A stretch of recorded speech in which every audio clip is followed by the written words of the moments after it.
The thoughts racing through your mind right now will quiet.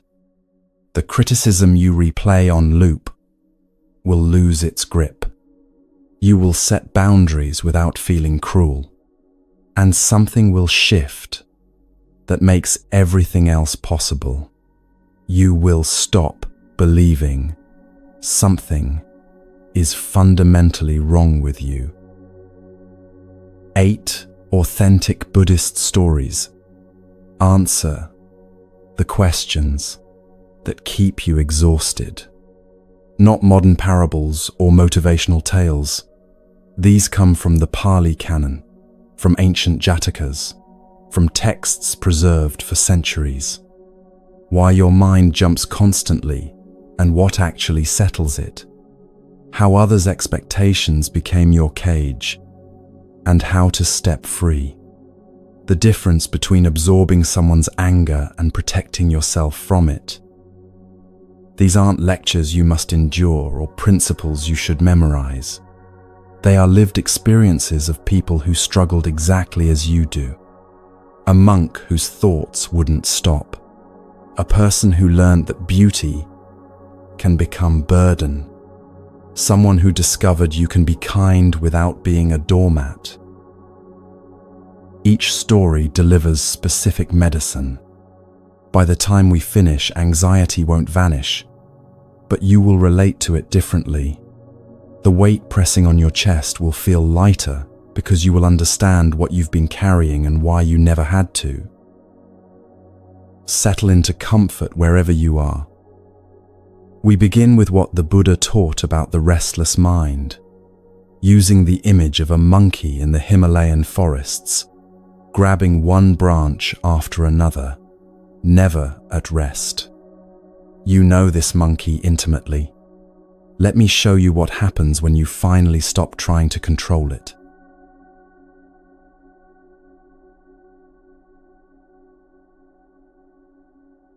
The Buddha was teaching a group of monks who could not sit still. Not their bodies. Their bodies were perfectly quiet. But their minds were in constant motion, jumping from one thought to the next without pause. They would sit down to meditate, close their eyes, and immediately the thoughts would start. What needs doing later? What happened earlier? What might happen tomorrow? They tried to focus on their breath, and within seconds, they were planning dinner.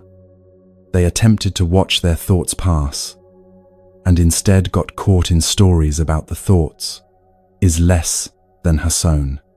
0 is greater than is greater than. They felt like failures. Meditation was supposed to be simple. Just sit and be present. But their minds refused to cooperate. The more they tried to force stillness, the more chaotic it became. You know this experience. You lie in bed trying to sleep, telling yourself to stop thinking, and that command itself becomes another thought to follow. You're at work trying to concentrate on a task, and your attention splinters into 12 directions. You sit down intending to relax, and within moments, you're reviewing everything you should have said in yesterday's conversation. The exhausting part isn't the thoughts themselves. It's the endless effort to control them. The Buddha understood this completely. He had spent years in the Himalayan wilderness, sitting in forests so remote that human sounds disappeared entirely. He knew what it meant to watch the mind in silence, to see its patterns without distraction. And he knew what these monks were experiencing because he had experienced it himself. So he gave them an image. Picture the mountain forests, he said. Dense trees reaching towards sky, branches layered so thick that sunlight barely penetrates. In these forests lives a creature driven by pure, restless energy. It grabs one branch, swings, releases before it even settles, reaches for another, lets go, reaches again, branch after branch after branch, never landing, never at peace. It's not moving toward anything. It's not running from danger. It just moves, because movement is its nature. The monks saw themselves immediately in this image. One thought grabbed, then released for the next, then the next. I need to finish that task. Becomes, but what about this other thing? Becomes, I'm not doing enough. Becomes, why am I thinking about this? Becomes, I should be more present. Each thought a branch, held for a moment, dropped for another. The mind never settles, because it's already reaching for what comes next. One of the younger monks raised his hand. But Master, how do I stop the creature from jumping? How do I make it stay on one branch? The Buddha smiled. This was the question everyone asks. The question that reveals the fundamental misunderstanding. You don't stop it, he said. The monk looked confused. Then how will my mind ever be at peace? Watch what happens when you try to stop it, the Buddha said. The creature is jumping through the forest. You yell at it to stop. Does it stop? The monk thought about this. No, it probably jumps faster, startled by the noise. Exactly, the Buddha said.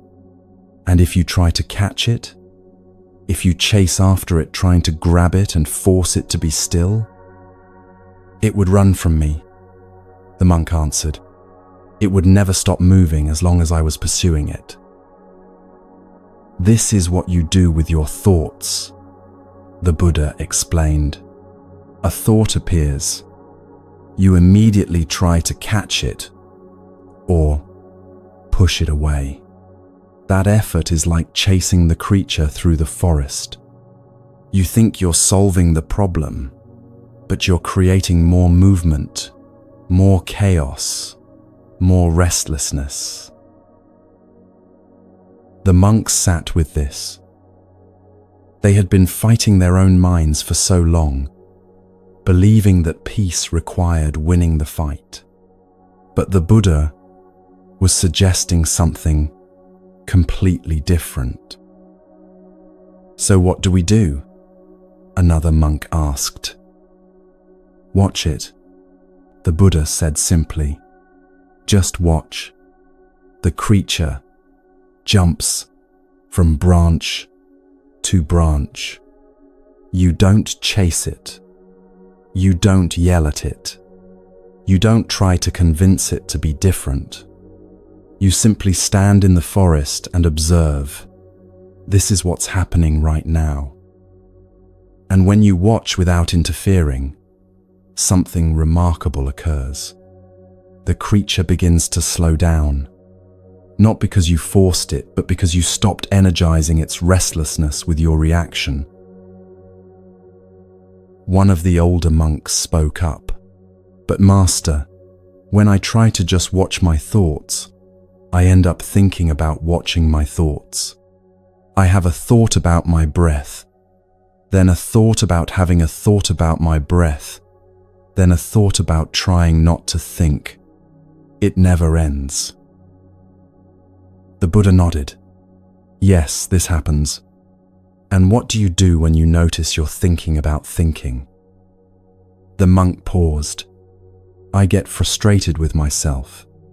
I think I'm doing it wrong. That frustration, is that also a thought? The Buddha asked. Yes, the monk said slowly. So watch that one too, the Buddha said. Notice, this is frustration appearing.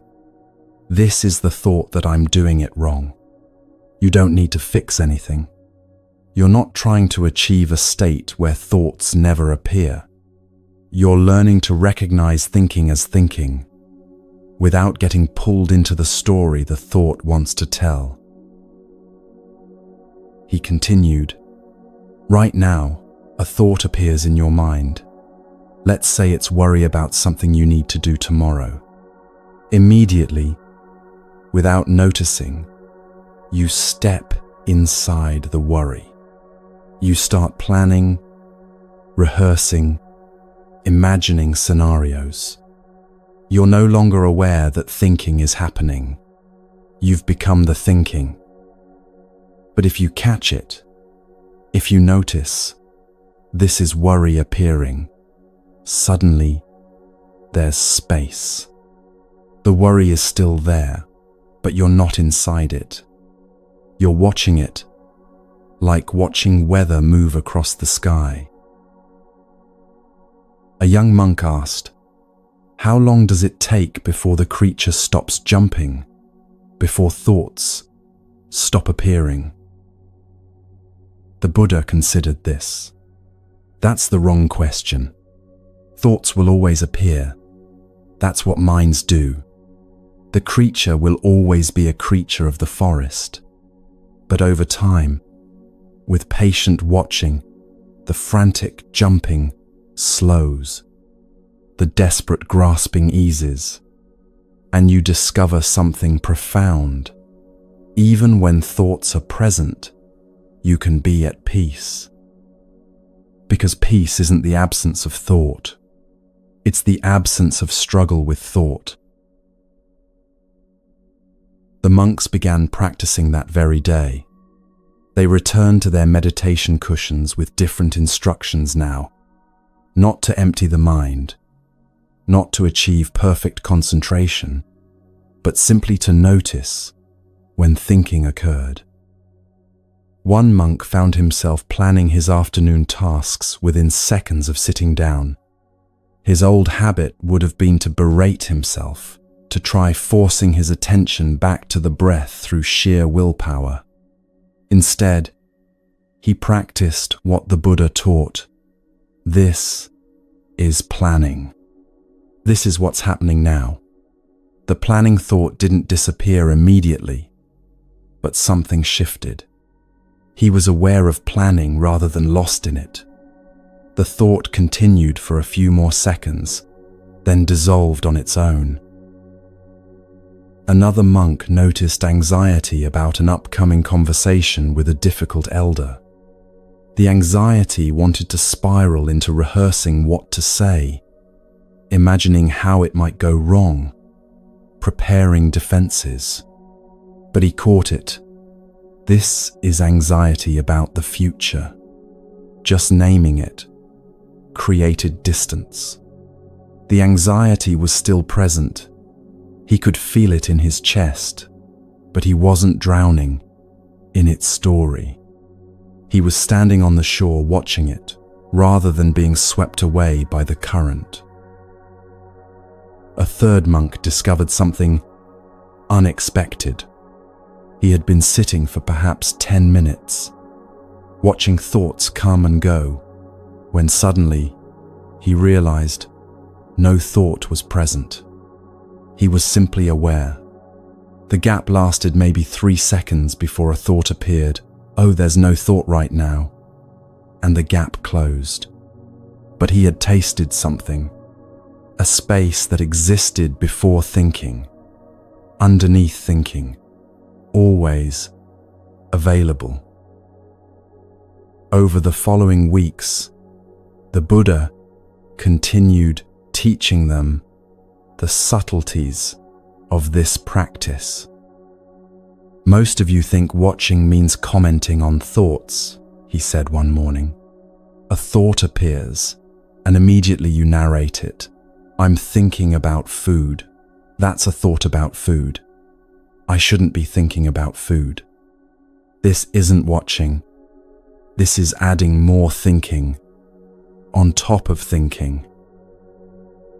He gestured toward the forest around them. When you see a bird fly past, do you narrate it? Do you say, "That's a bird? I'm seeing a bird. Birds are flying"? No. You simply see it. Watching thoughts is the same. The thought appears. You register its presence, and it passes. No commentary needed. Just clear seeing. The monks practiced this more refined attention. It was harder than it sounded. The mind wanted to explain itself, to narrate its own experience, to make sense of what was happening. But gradually, they learned the difference between awareness and thinking about awareness. They also learned that some thoughts had more energy than others. A passing thought about needing water was easy to notice and release. But a thought laden with shame or fear or desire would hook them more deeply. These thoughts didn't want to be just watched. They wanted attention, engagement, resolution. "What do we do with the strong ones?" a monk asked. "The thoughts that won't leave even when I notice them?" The Buddha's answer was gentle. Watch them longer. These thoughts have more energy because you've fed them more in the past. They've been watered regularly by your attention, so they have deeper roots. But the watching is the same. You don't need to pull them out by force. Just keep seeing them clearly, without following their story, and eventually, even the strong ones lose their grip. This teaching spread beyond the monks. Lay people who came to hear the Buddha speak learned the practice and brought it into their daily lives. A merchant found he could notice his anxious planning about business deals without being consumed by it. A mother caught herself worrying about her children's futures and realized she was missing the actual children in front of her. A farmer recognized his resentful thoughts about weather and neighbors, and in that recognition, found they bothered him less. What they all discovered was this: you can't control which thoughts appear, but you can change your relationship to them. You can learn to be the forest, spacious and still, while the creature moves through you. This is available to you right now. Think about what happens when you remember something embarrassing from your past. Normally, you're inside the memory instantly. You're reliving the moment, cringing at what you said, imagining what others thought. 10 minutes pass, maybe an hour, and you've been nowhere except inside that thought. But what if you caught it early? The memory appears, and before you step inside, you notice this is a thought about something that happened. Not as criticism, not as command to stop, but as simple fact. The embarrassment might still pulse through you. The memory might still feel vivid, but you're not trapped in it. You're aware of it happening, which means some part of you is outside it, watching. This is the practice. Not achieving perfect mental silence. Not becoming someone who never worries or replays conversations. Just learning to catch the moment when thinking begins, and in that catching, discovering a tiny space of freedom. At first, you'll notice after you've been lost in thought for several minutes. That's fine. The noticing itself, whenever it arrives, is the practice. You were lost. Now you're found. That moment of return is what matters. Over time, you'll notice sooner. The gaps between thoughts might expand. Eventually, you might catch thoughts the instant they form, before they pull you into their story. Right now, thoughts are probably appearing as you listen. Maybe doubt. Will this actually work? Maybe planning. What I need to do after this. Maybe judgment. I should be better at staying present. Can you notice them without following them? Just see. Thinking is happening. That seeing, that bare awareness, is the beginning of freedom. The creature still leaps through the forest of your mind, but you're no longer exhausted from chasing it. You're learning to stand still, to watch, and in that stillness, something settles that you've been seeking for a long time. But understanding your own mind doesn't free you from another exhausting pattern, the constant weight of other people's expectations, the cage built from their admiration. There's a story about someone whose very beauty became a prison, and what they learned about freedom when the whole world wanted to possess them.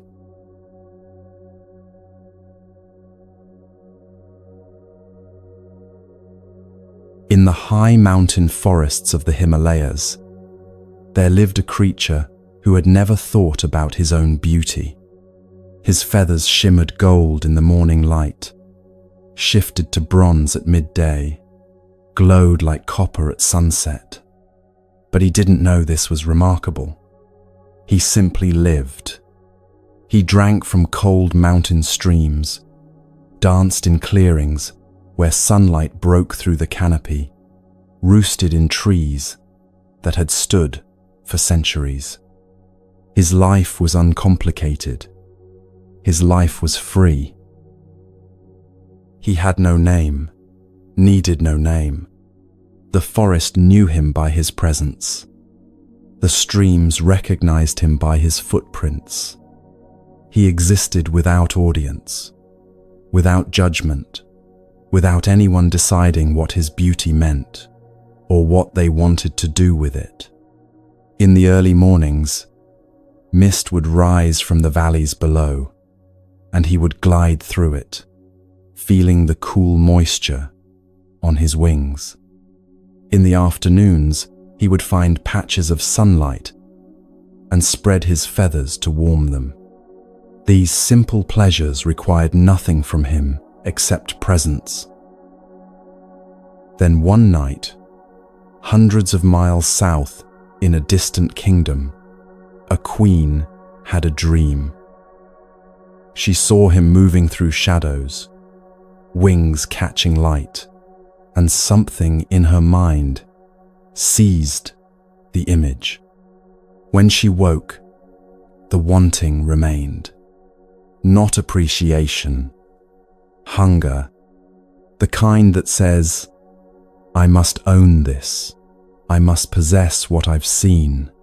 I cannot rest until it's mine to display. She described the vision to her king, her voice urgent with desire. Find this creature, she said.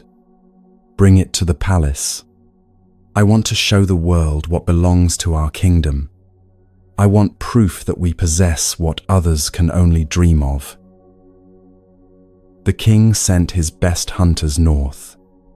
They traveled for weeks, asking villagers and hermits about a bird with golden feathers. Eventually, they found the right mountain range, the right forest. They saw tracks near streams. They found clearings where grass had been pressed into patterns by dancing feet. They knew he was close. They set their first trap near the stream where he drank each morning. A net concealed in the branches above the water, designed to drop when he landed. They wanted him alive and perfect.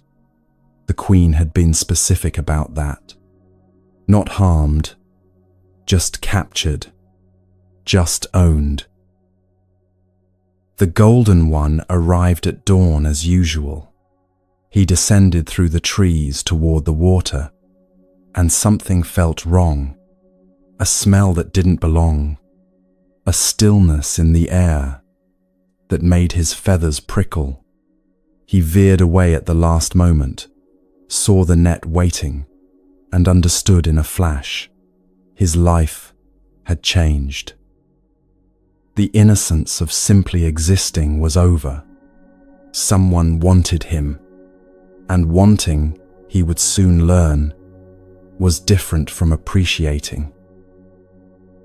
Over the following weeks, traps appeared everywhere he went, snares hidden along his usual walking paths, nets concealed in the trees where he roosted, other birds released as bait to lure him into clearings where hunters waited with capture devices. The hunters studied his patterns obsessively. They learned when he drank, where he slept, how he moved through his territory. They mapped every detail of his life, not to understand him, but to control him. They anticipated everything. His entire existence transformed. Every morning now, he had to check for hidden nets before approaching water. Every clearing might be an ambush. Every sound could signal hunters approaching. The forest that had been home became a landscape of potential danger.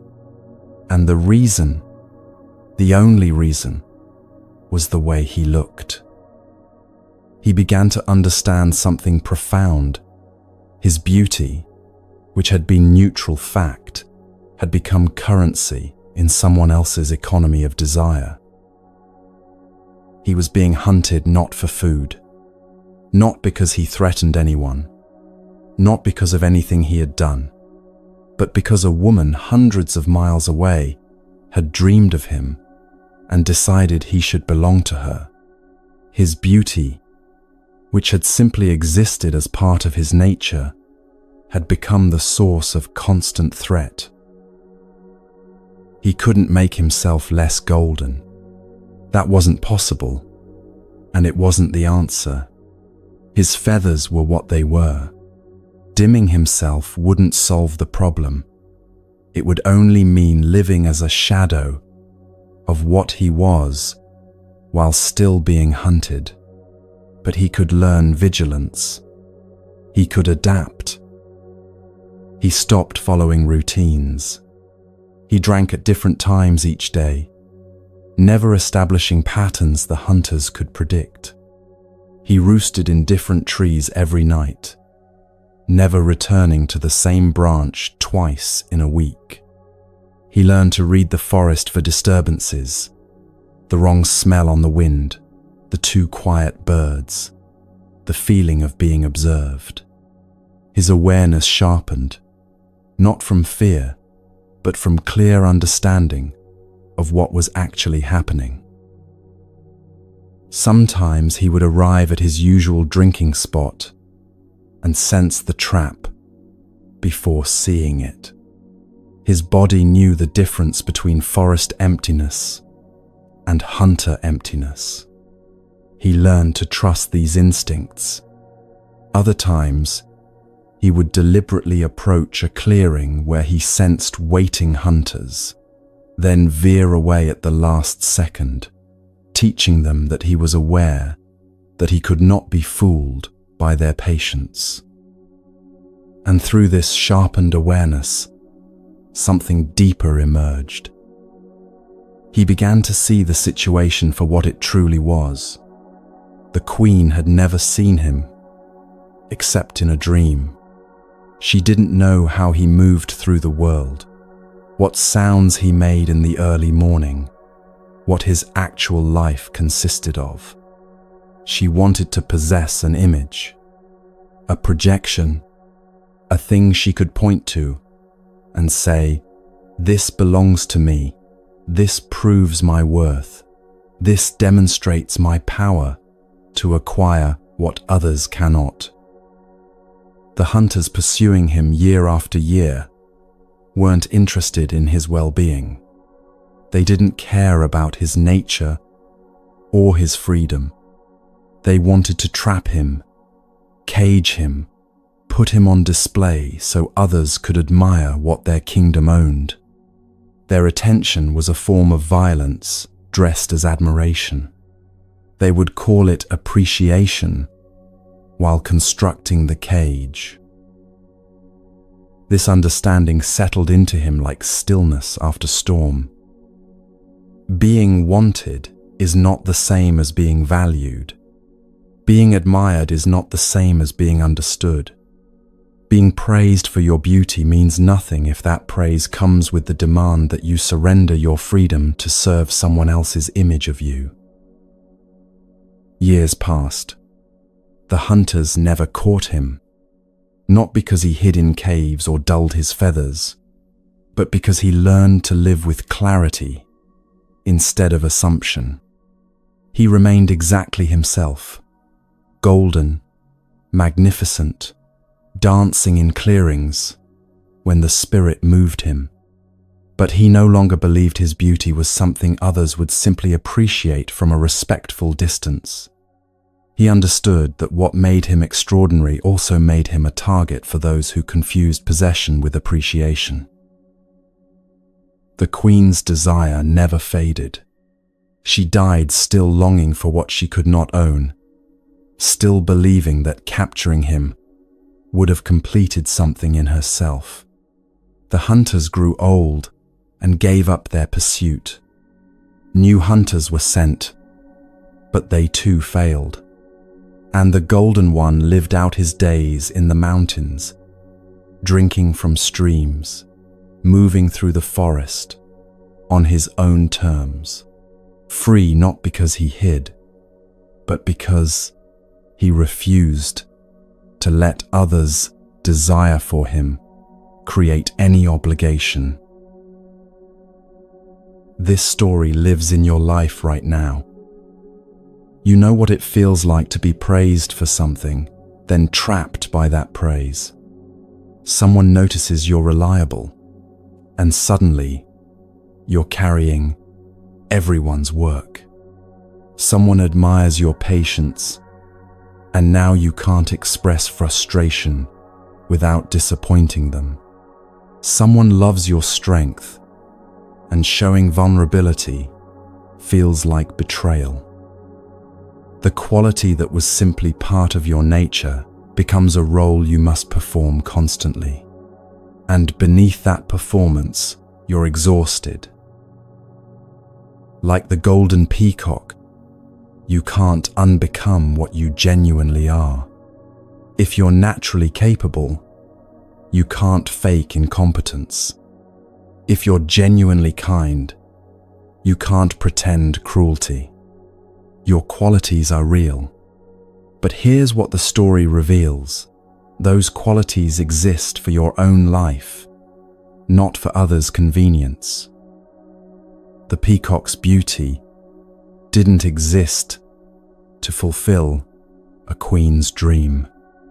Your competence doesn't exist to solve everyone's problems. Your kindness doesn't exist to prevent people from experiencing appropriate consequences. Your strength doesn't exist to hold up people who refuse to stand on their own. Most people make the opposite mistake. They receive admiration for something and immediately build their entire identity around maintaining that admiration. The compliments become commands. The appreciation becomes expectation. And years later, they wake up exhausted, performing a version of themselves they can barely remember choosing. Think about the parts of yourself that receive praise. Maybe your family admires your success, so you stay in a career that's slowly killing you. Maybe friends depend on your constant availability, so you've forgotten how to say you need time alone. Maybe your partner loves your stability, so you hide every moment of fear or doubt. You've translated their appreciation into debt. You've heard, "I admire this about you," and somehow understood it as, "You must always be this for me." But they didn't cage you. You caged yourself by believing their vision of you was your responsibility to maintain forever. The teaching here isn't invisibility. It's not about hiding your light or pretending to be less than you are. The peacock remained golden. He still danced in the clearings, but he stopped letting his beauty determine where he could go, when he could drink, how he had to live. He adapted to reality without changing his fundamental nature. You can do the same. Remain yourself, capable, kind, strong, whatever you genuinely are. But stop performing those qualities on command. Stop believing that being admired means being endlessly available. Stop thinking you owe people consistency with their image of you. What if you disappointed someone? Really imagine it. Your boss discovers you won't take on extra work anymore. Your parent realizes you've chosen a different path than they planned. A friend sees you're not always strong, not always patient, not always available. The worst that happens, they adjust their image of you. They see you more accurately. And if they can't accept that, if they need the false version to feel secure, then what you had wasn't real connection anyway. The people who truly value you will adapt when you show them more of your truth. The ones who can't adapt were never seeing you in the first place. They were seeing their projection, their needs, their fantasy of who you should be for them. Right now, you might be thinking of specific people whose expectations have become cages. The parent who needs you to validate their choices by repeating them. The partner who loves the version of you that never has needs.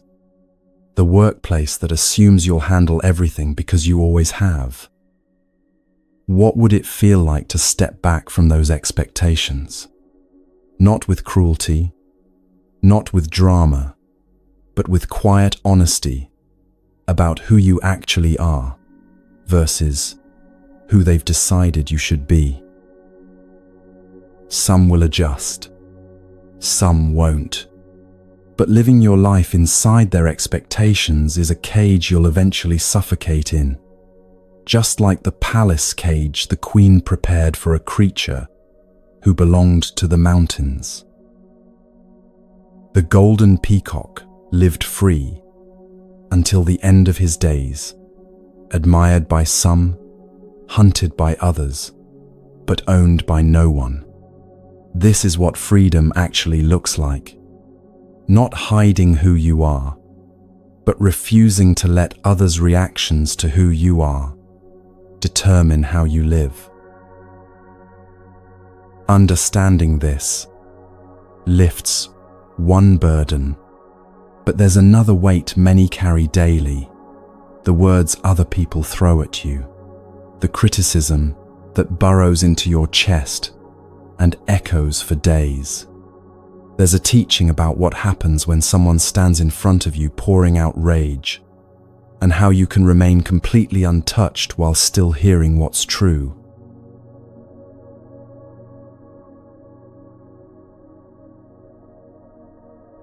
Bharadvaja was a man consumed by anger.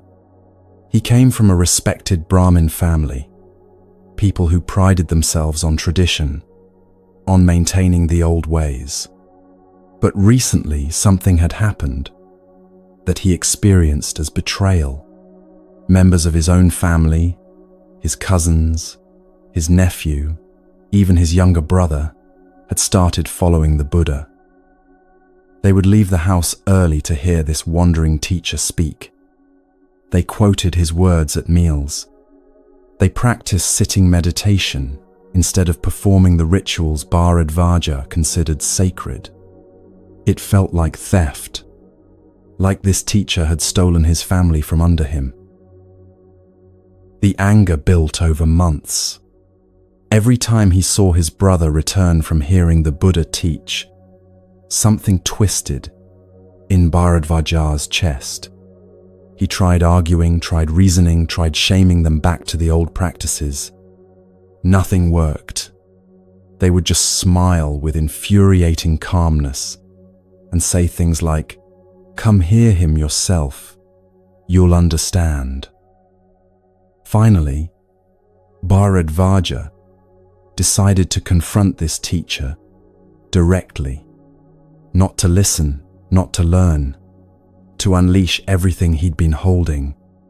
He wanted the Buddha to know what he'd done, how he disrupted families, how his teachings were destroying the foundations of their community.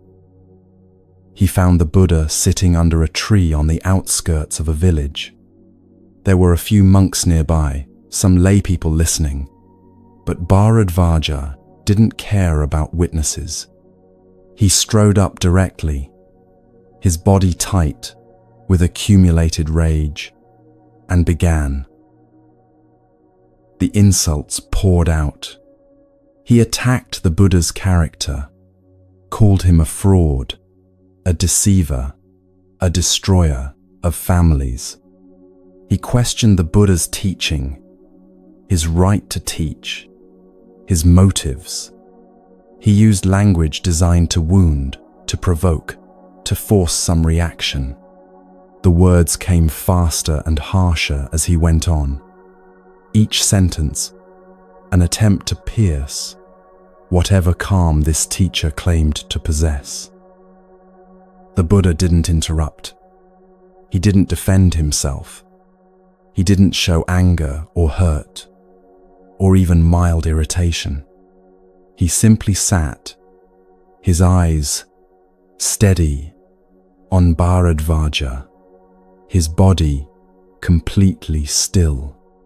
Not the stillness of someone enduring attack, clenching against impact, but the stillness of someone watching weather pass across the sky. This only made Bharadvaja angrier. He wanted a fight.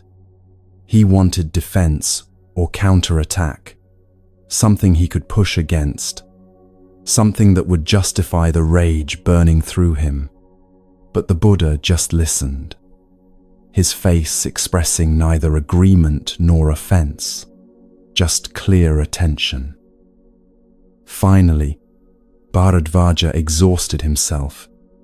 The words ran out. The anger was still there, but it had nowhere left to go. He stood there breathing hard, waiting for response, for retaliation, for something. The Buddha let the silence settle. Then he spoke, his voice gentle, almost curious. "Brahmin, when visitors come to your home, do you offer them food?" Bharadvaja blinked. This wasn't what he expected. What? Yes, of course. That's proper hospitality. And if they refuse the food you offer, the Buddha continued, if they say they're not hungry, or they've already eaten, to whom does that food belong? Bharadvaja frowned, confused about where this was going. Well, it belongs to me. It remains mine. The Buddha nodded slowly.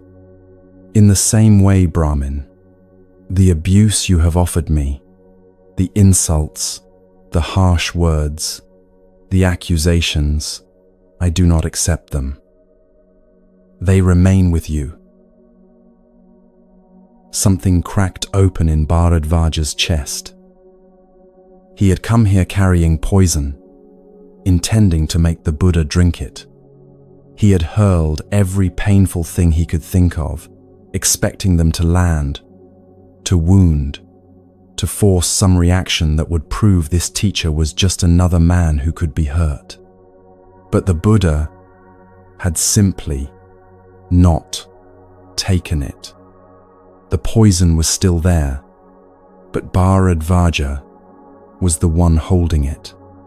The Buddha had never reached out to grab it. For the first time, Bharadvaja saw his own behavior clearly. He saw himself standing there clutching rage, trying to force someone else to carry it. He saw how the Buddha's refusal to accept the insults hadn't been weakness or avoidance. It had been clarity, a simple understanding that other people's words only have the power you give them by accepting them as true. The anger didn't disappear instantly, but something shifted underneath it. Bharadvaja realized he had been carrying this poison for months, feeding it, strengthening it, waiting for the moment he could force someone else to swallow it. And that person had simply declined, had remained himself, untouched, while Bharadvaja stood there coated in his own bitterness. "How do you do that?" Bharadvaja asked, his voice smaller now. "How do you just not take it?" The Buddha gestured for him to sit. Bharadvaja, surprisingly, did. "When someone speaks to you with anger," the Buddha said, "their words are coming from their own pain, their own fear, their own confusion. These words might be about you. They might use your name, refer to your actions, but they're not actually about you. They're about what's happening inside the speaker." He continued, "You came here angry about your family following my teaching. But was your anger really about me? Or was it about your fear that you're losing connection with people you love? Your uncertainty about whether the traditions you've built your life on are enough? Your pain at feeling left behind?" Bharadvaja felt something sting behind his eyes. This was closer to truth than he wanted to admit. "The insults you spoke," the Buddha said gently, "they told me more about your suffering than about any flaw in me. And when I understand that, when I see the pain driving the words, I don't need to defend against them. I can simply see them for what they are, your pain trying to find somewhere to go." Bharadvaja sat in silence.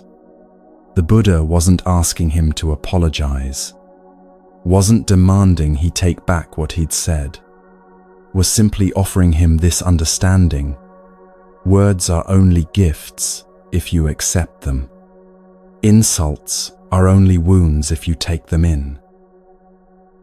Over the following days, Bharadvaja returned to hear the Buddha teach. Not because he'd been convinced by argument, but because the Buddha's non-reactivity had created space for something new. When someone doesn't fight you, doesn't match your aggression, doesn't defend or justify, you're forced to see yourself more clearly. Your own anger becomes visible because there's no one else's anger to blame it on. Eventually, Bharadvaja asked to become a student, not because the Buddha had defeated him, but because he recognized in that first encounter something he wanted to learn: how to remain yourself when others are throwing poison, how to see clearly when everything around you is chaos, how to not accept what doesn't belong to you. This teaching lives in every moment someone criticizes you. Think about what happens when someone insults you, questions your choices, attacks your character. Maybe it's a comment on social media from a stranger. Maybe it's your parents' disapproval of how you live. Maybe it's a colleague's cutting remark in a meeting. The words land, and immediately your mind starts working with them. Are they right? Is there truth in what they said? What did I do to deserve this? How can I prove them wrong? What should I have said back? These questions loop for hours, sometimes days. You replay the moment. You construct better responses. You imagine confrontations where you finally make them understand. This is acceptance. You took the gift. You're holding it now, examining it, arguing with it, letting it define your evening and disturb your sleep. Not accepting looks different. It doesn't mean pretending you didn't hear. It doesn't mean suppressing hurt. It means recognizing that their words are coming from their internal state, not from objective truth about you. When someone criticizes you harshly, ask yourself, is this about me or is this about them? Are they describing reality or are they projecting their own pain, their own fear, their own unmet needs? Most of the time, it's projection. The parent who criticizes your life choices is often expressing their own regret about roads not taken. The colleague who questions your competence is frequently revealing their own insecurity. The stranger online who attacks your appearance is telling you about their relationship with their own body, not yours. This doesn't mean all criticism is invalid. Sometimes feedback is accurate and useful, but you can tell the difference. Useful feedback is specific, offered with genuine care, focused on behavior rather than character, and delivered in a way that makes change possible. Projection is vague, hostile, attacks your fundamental worth, and leaves you nowhere to go except feel bad. When you recognize projection, you can decline to accept it. This doesn't require confrontation. You don't need to explain to the person why their words don't apply. You just internally note, this is about them, not about me. And then you let it go. Not by forcing yourself to forget, but by choosing not to give it space in your mind, not to let it nest there and build stories. The Buddha could do this completely. Years of practice had trained his mind to the point where insults literally didn't disturb his inner peace. You're probably not there yet. Neither am I. But it's a practice, not an instant achievement. The first time someone insults you after hearing this teaching, it will probably still sting. That's normal. The sting is the initial impact, the moment before you remember you have a choice. But then, and this is the practice, you can catch yourself before you grab the poison and swallow it.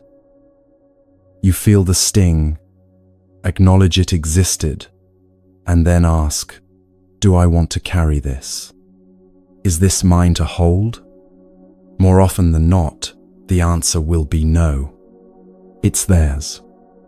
It came from their pain, their confusion, their unhealed wounds. You can witness that without taking it into yourself. Over time, this gets easier. The gap between hearing harsh words and remembering you don't have to accept them gets shorter. Eventually, you might reach moments where insults truly don't land at all.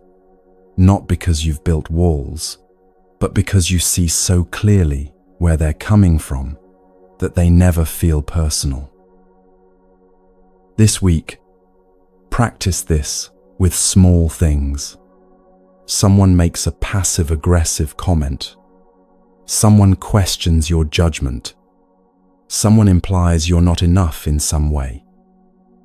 Before you automatically take it in, before you start the loop of, are they right? What did I do wrong? How do I prove them wrong? Pause. Ask yourself, is this gift mine to accept? Most of the time, you'll realize it isn't. It's their anger, their fear, their projection, their inability to deal with their own feelings. They're offering you poison and hoping you'll drink it because they don't know what else to do with it. You can decline. Politely, internally, without drama. Just, that's yours, not mine. And then watch what happens. The words might still echo for a moment, but they'll fade faster. You won't carry them for days. You won't let them define how you see yourself. You'll be like the Buddha under that tree, present, aware, but fundamentally undisturbed. Understanding that you can decline others' poison is liberating. But there's a companion skill that makes this complete, knowing when and how to show your own boundaries clearly, how to protect yourself without cruelty. There's a story about a creature who learnt the Buddha's teaching about non-harm, but misunderstood it dangerously, and what happened when the Buddha corrected that misunderstanding.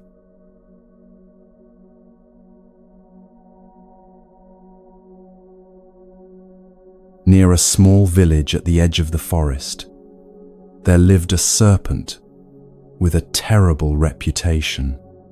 He was large, fast, and aggressive. When anyone passed too close to his territory, farmers walking to their fields, children taking shortcuts through the grass, traders using the nearby path, he would strike. Some people were bitten seriously. A few had died. The entire village lived in fear of this creature. Parents warned their children constantly, stay away from the anthill near the forest edge. The serpent lives there. He will kill you. Farmers took long detours to avoid his territory. The path that had once been the quickest route between villages was abandoned completely. Fear of the serpent shaped how everyone moved through their daily lives. The serpent himself didn't think much about this. He was simply defending his space. When something approached that felt threatening, he attacked. When something moved too quickly near his home, he struck. This was his nature, his instinct, the way he had always lived.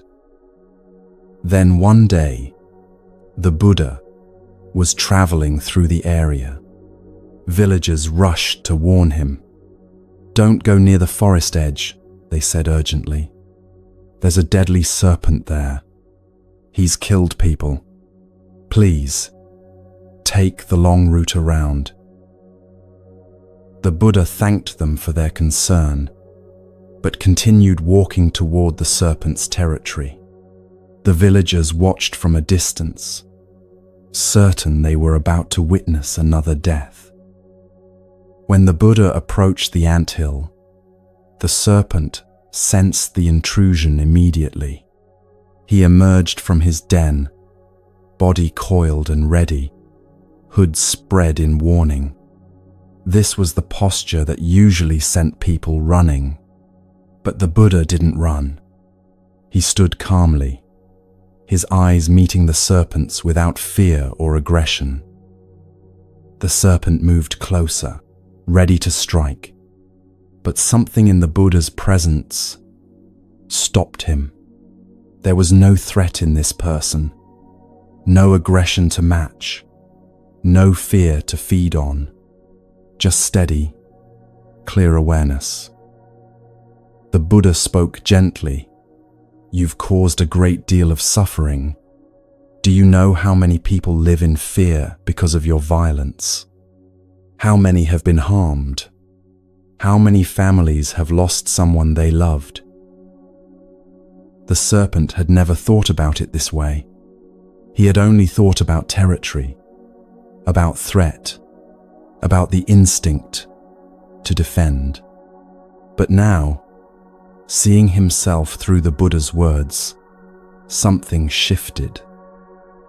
The Buddha continued, "Anger and violence create chains of suffering that spread far beyond the initial act. When you bite someone, you don't just harm them. You harm their family, their community, yourself. You create fear that poisons the whole area. Is this how you want to live?" The serpent felt something he had never felt before, remorse. Not shame exactly, but a clear seeing of the impact his actions had created. The Buddha wasn't punishing him, wasn't threatening him, was simply showing him reality. "What should I do?" the serpent asked. "Stop harming living beings," the Buddha said simply. "Abandon anger. When someone approaches, let them pass. You don't need to attack everything that comes near." The serpent took this teaching deeply into himself. He made a commitment right there. No more biting, no more violence, no more causing harm. He would practice non-violence completely. The Buddha left, and the serpent returned to his den changed. At first, the villagers didn't notice the difference. They still avoided the area, still warned their children, still took the long route. But gradually, word began to spread. Someone had walked past the anthill, and nothing happened. A child had wandered too close, and the serpent hadn't emerged. Farmers started using the old path again, cautiously at first. And then someone noticed something else. The serpent wasn't just peaceful. He was completely passive. He would lie in the sun near his den, and people could walk right past him. He didn't move, didn't react, didn't show any sign of self-protection. This is when things changed in a different way.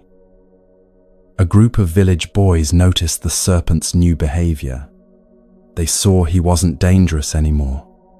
And being young, being bored, being the kind of thoughtless that young humans sometimes are, they decided to test it. They threw stones at him. The serpent didn't retaliate. They hit him with sticks. He didn't fight back. They grabbed him by the tail and flung him against rocks. He endured it in silence. The Buddha had said not to harm, not to bite, not to use violence.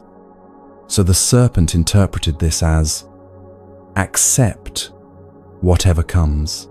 Never defend yourself. Endure all abuse without resistance. He believed this was what non-violence meant. The abuse continued over weeks and months. Not every day, but regularly enough. Different groups of boys would hear about the serpent that didn't fight back, and they would come to test it, to prove their bravery by tormenting a once dangerous creature.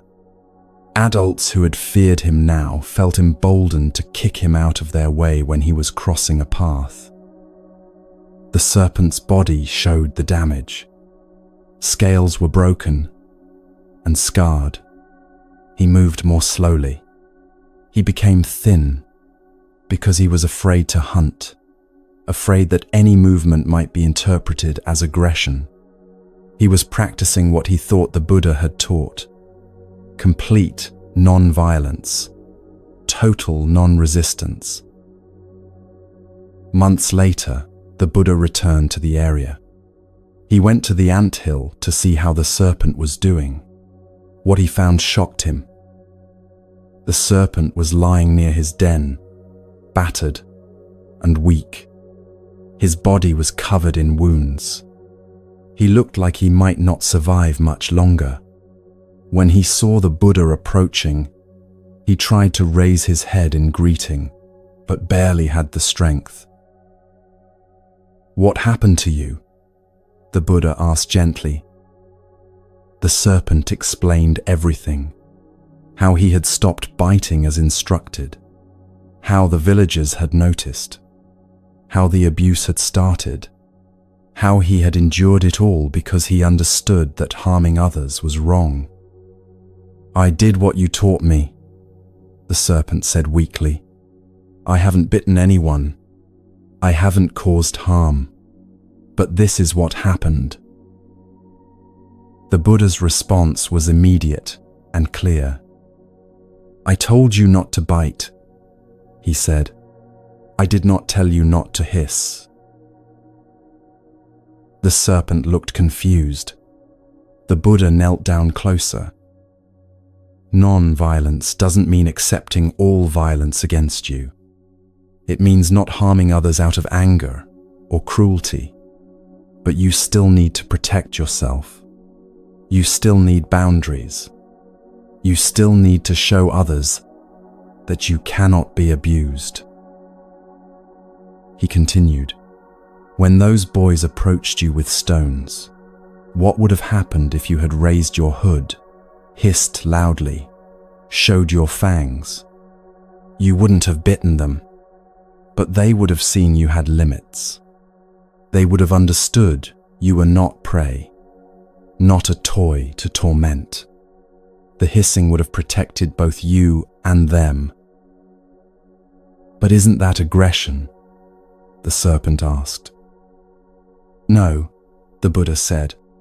"Aggression is attacking to harm. Hissing is communicating a boundary. It says, 'I will not attack you, but I also will not let you attack me. Come closer with respect, or stay back.' That's not violence. That's clarity."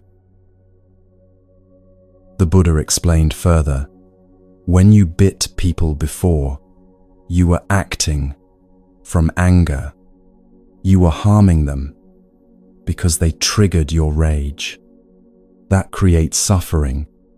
But when you hiss, when you show your boundaries without actually harming, you're teaching people how to interact with you safely. You're preventing harm to both of you." The serpent began to understand. "So I can defend myself without biting." "You must defend yourself without biting," the Buddha said. "That's the practice. Not attacking, but also not becoming a victim. Finding the middle way between violence and passivity." From that day forward, the serpent practiced this new understanding. When someone approached carelessly or aggressively, he would raise his hood, show his presence, make it clear he had limits. He never bit, but he never again endured abuse silently. The village boys who came looking for easy prey found instead a creature who commanded respect without violence. They would approach, the serpent would hiss sharply, and they would back away. No one was harmed, but the boundary was clear. Over time, the serpent healed. His body recovered. His strength returned, and he lived the rest of his life embodying what the Buddha had taught, powerful but not violent, clear about his boundaries but not cruel, respected but not feared. This teaching is exactly what you need to understand right now. You've probably spent your life believing that being kind means being available, that being spiritual means being passive, that being good means letting people treat you however they want. The serpent made this exact mistake. He heard "don't harm" and interpreted it as accept all harm. But that's not what non-violence means. Not in Buddhism, not in any wisdom tradition that understands human nature. Think about your own life. Where are you being silent when you should be hissing? Maybe your coworker constantly dumps extra work on you, and you accept it without comment because saying no feels mean. Maybe your family member criticizes every choice you make, and you sit there taking it because defending yourself seems aggressive. Maybe your partner speaks to you dismissively, and you don't object because you don't want to cause conflict. You're the serpent lying there wounded, believing that acceptance equals virtue. But it doesn't. It equals suffering that doesn't have to exist. The Buddha's teaching is clear: hiss. What does hissing look like in human life? It's not yelling. It's not attacking. It's not cruelty. It's clear communication of your boundaries. When your coworker tries to hand you extra work, "I can't take this on right now. My plate is full." That's hissing. No apology, no over-explanation, just clear boundary. When your family member criticizes your choices, "I've made my decision about this. I'm not going to discuss it further." That's hissing. Calm, firm, final. When your partner speaks dismissively, "That tone doesn't work for me. We can continue this conversation when you can speak to me with respect." That's hissing. You're showing your limit without attacking them. The key difference between hissing and biting. Biting is designed to harm. "You're such an inconsiderate person. You always do this. You never think about anyone else." That's biting. That's injecting venom. That creates wounds. Hissing is designed to protect. "I need you to stop doing this." That's hissing. It's clear, it's firm, but it's not cruel. Most people are afraid to hiss because they've confused it with biting. They think any assertion of boundaries is aggression. So they stay silent, endure, accumulate wounds, and eventually either explode into actual biting or collapse into victimhood. The Buddha taught a third option: be the serpent who hisses. Show your presence. Make your limits known. Communicate clearly that you will not accept certain treatment. Do all of this without hatred, without desire to harm, but with absolute clarity about what you will and won't tolerate. Some people will respect your hiss immediately. They'll hear the boundary, adjust their behavior, and your relationship will actually improve because it's now built on honesty instead of your silent resentment. Others will test the boundary. They'll push to see if you really mean it. This is when you hiss louder, clearer, more firmly. Still not biting, still not cruel, but unmistakably serious. And some, a small number, will refuse to respect any boundary you set. These are the people you may need to distance yourself from entirely, not as punishment, not as revenge, but as protection. The serpent didn't have to stay near people who threw stones. Neither do you. What the Buddha taught the serpent applies directly to you. You have the right to exist safely in the world. You have the right to protect yourself from harm.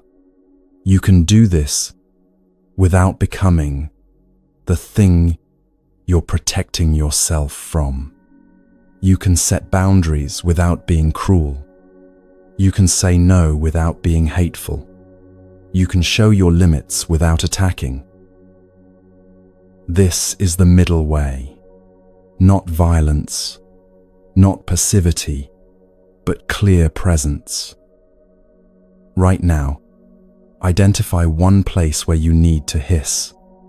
Not bite, hiss. One relationship, one situation, one pattern where you've been lying there taking stones, believing that's what kindness requires. What would your hiss sound like? Not an attack, not a lecture, not a detailed explanation of why they're wrong. Just a clear statement of your boundary. Practice it. Say it out loud right now, even if no one's listening. Feel how it sits in your mouth, in your chest. Notice that you can be firm without being cruel. You can protect yourself without harming anyone. The serpent learned this and lived differently afterward. He was no longer dangerous, but he was also no longer vulnerable. He commanded respect not through fear, but through clear communication about his boundaries. You can live this way too, protected but not violent, kind but not passive, peaceful but absolutely clear about what you will accept and what you won't. Now you understand both pieces, how to not accept others' poison and how to show your boundaries without injecting your own. These two teachings work together as complete protection. One guards your inner peace, the other guards your outer safety. But there's a deeper pattern beneath all this, one about how you relate to the events of your life themselves, the circumstances you label good or bad.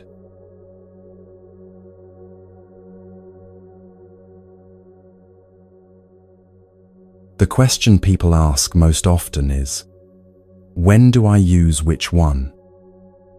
A family member criticizes your career choice at dinner. Do you stay silent or speak up? A co-worker makes a passive-aggressive comment in a meeting. Do you let it pass or address it? Your partner says something hurtful during an argument. Do you absorb it or set a boundary? The answer is almost always both. These teachings aren't either-or choices. They're layers of protection that work together. One guards your inner world, the other guards your outer space. And in most difficult situations, You need both operating simultaneously. Watch how they work together in real life. Your family member says, "You're wasting your potential. You could have been something important, but look at you now." Inside, the first teaching activates immediately. You recognize this is about their values, their definition of success, their regret about their own choices. It's not objective truth about you. You feel the initial sting, then decline to let it burrow deeper. That's their projection, not my reality. The poison is offered. You don't accept it. Outside, the second teaching determines your response.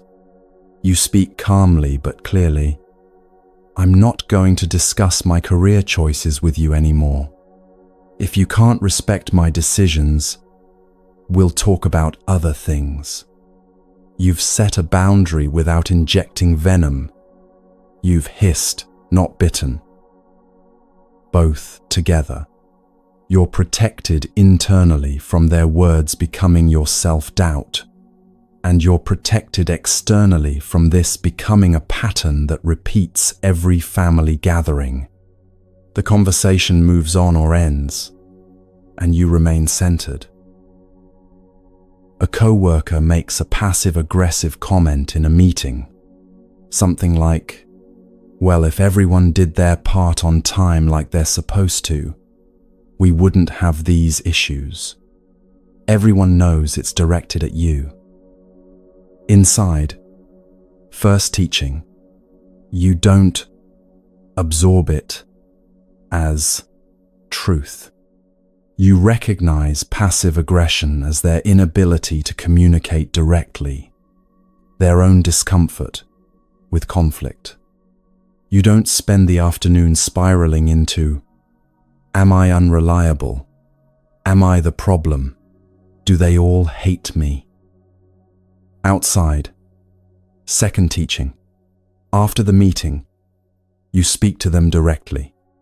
"If you have concerns about my work, please talk to me privately, rather than making comments in meetings.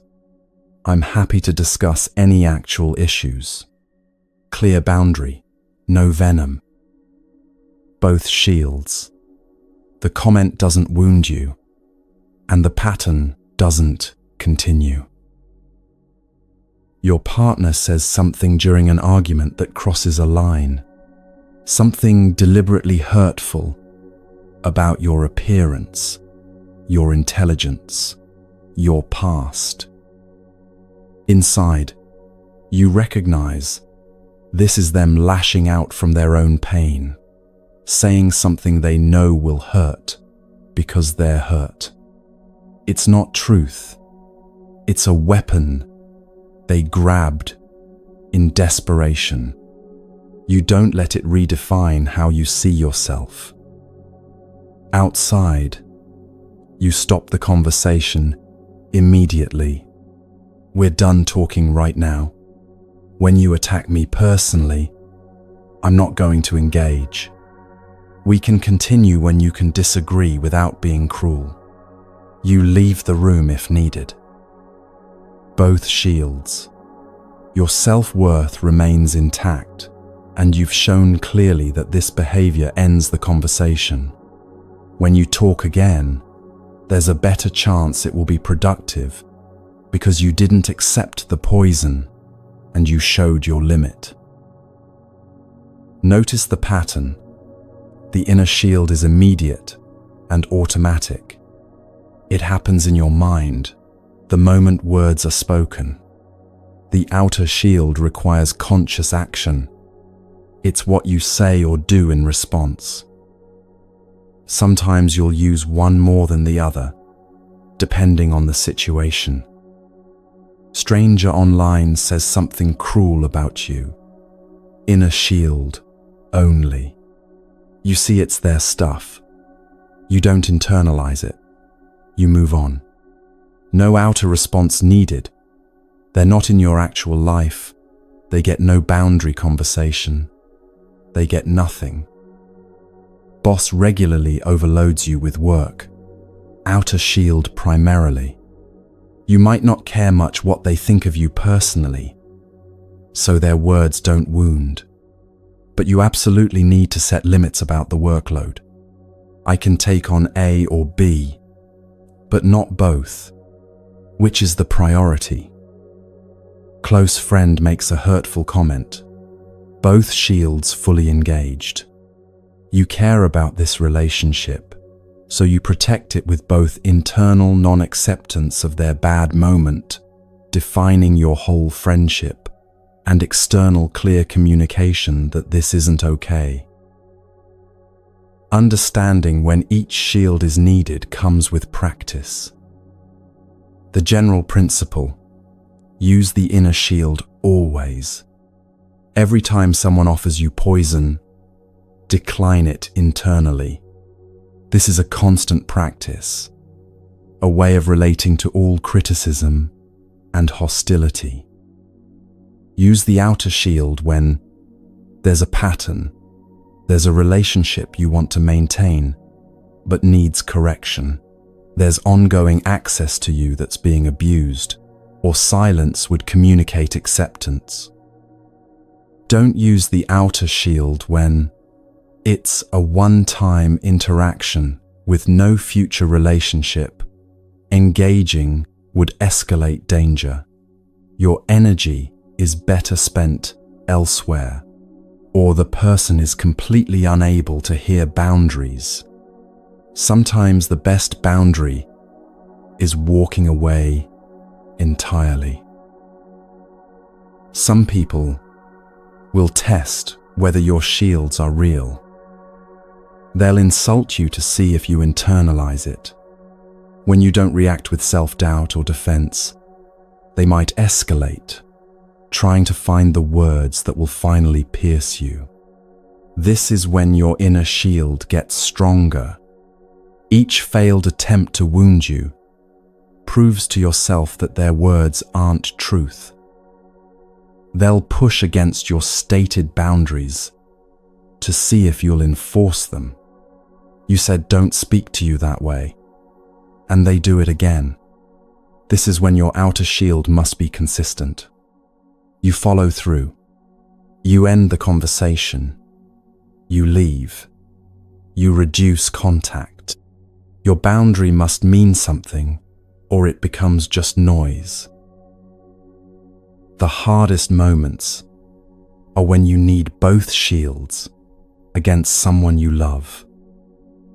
Your parent who can't stop criticizing. Your partner who's going through something difficult and taking it out on you. Your friend who's become increasingly toxic but you share history. This is when you remember, protecting yourself isn't betraying them. Not accepting their poison isn't abandoning them in their pain. Setting boundaries isn't being cruel. It's refusing to let love become an excuse for harm. You can say, I love you, and I won't accept this treatment. Both things are true. I'm here for you, but not as your target. Sometimes your shields will save relationships rather than end them. When you stop internalizing their worst moments and stop tolerating their worst behaviors, you create space for them to see themselves more clearly. Like Bharadvaja seeing his own rage reflected in the Buddha's calm, people often need your non-reactivity and clear boundaries to recognize what they're actually doing. Other times, your shields will reveal that the relationship can't continue healthily.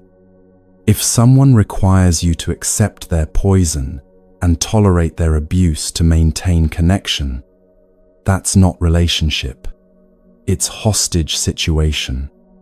Your shields give you the clarity to see this. Right now, think about where you need to strengthen your protection. Are you good at not internalizing, but terrible at setting boundaries?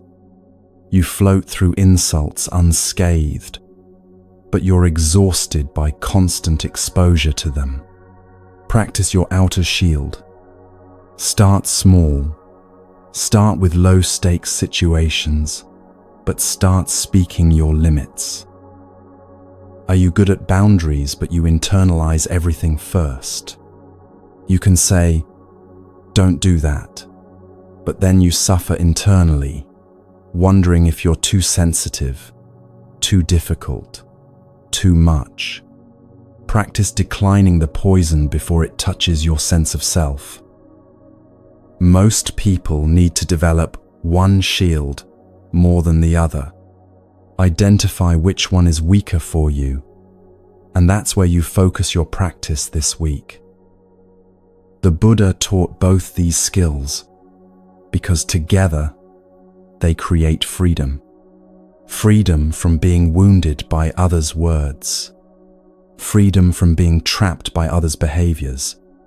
Freedom to remain yourself. Peaceful but protected. Kind but clear.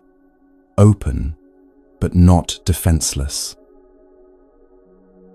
You've learned now how to handle difficult people, toxic words, and boundary violations. But life doesn't just bring difficult people. It brings difficult circumstances. Loss, failure, unexpected change, events you can't control and didn't choose.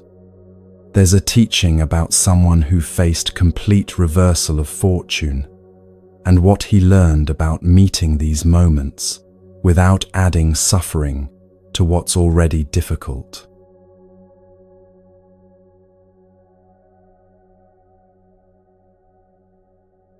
In the kingdom of Mithila, there lived a man known simply as Kachayana.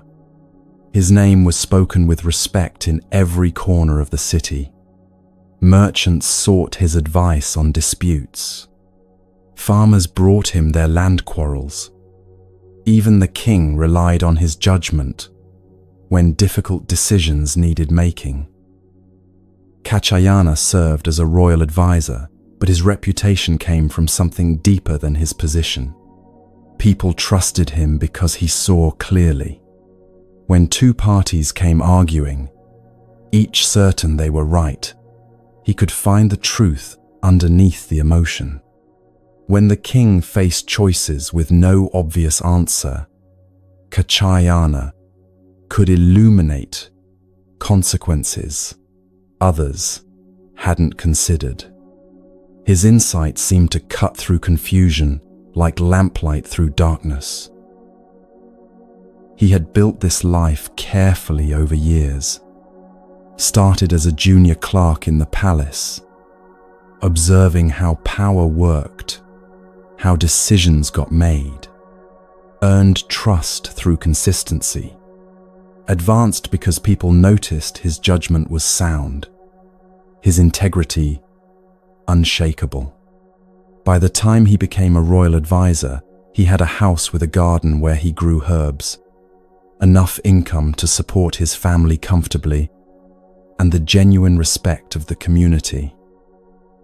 His wife would tease him sometimes about bringing work home. He'd sit in their garden after dinner, still turning over some complex problem in his mind, and she'd bring him tea and remind him that not everything could be solved before morning. His children had grown up watching him serve the kingdom, learning from his example what it meant to live with purpose. By any measure, his life was good, stable, secure, built on a foundation that seemed unshakable. Then, one morning, everything shattered. Palace guards arrived at his door before dawn. They pushed past his startled wife, grabbed him roughly, bound his hands behind his back. "You're under arrest for theft from the royal treasury," the captain announced. Kachayana's mind spun trying to make sense of words that made no sense. What? There must be some mistake. I've never even entered the treasury." But they weren't listening.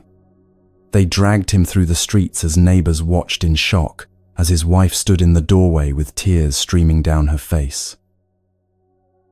At the palace, he demanded to see the king, to explain, to understand the accusation.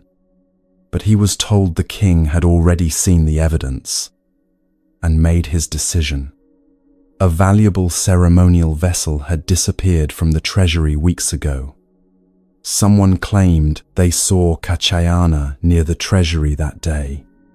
Another person, someone who had always resented Kachayana's influence, had fabricated documents suggesting Kachayana had gambling debts, financial pressure, motives for theft.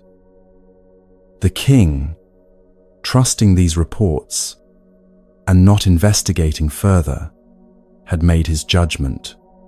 His trusted advisor had betrayed him.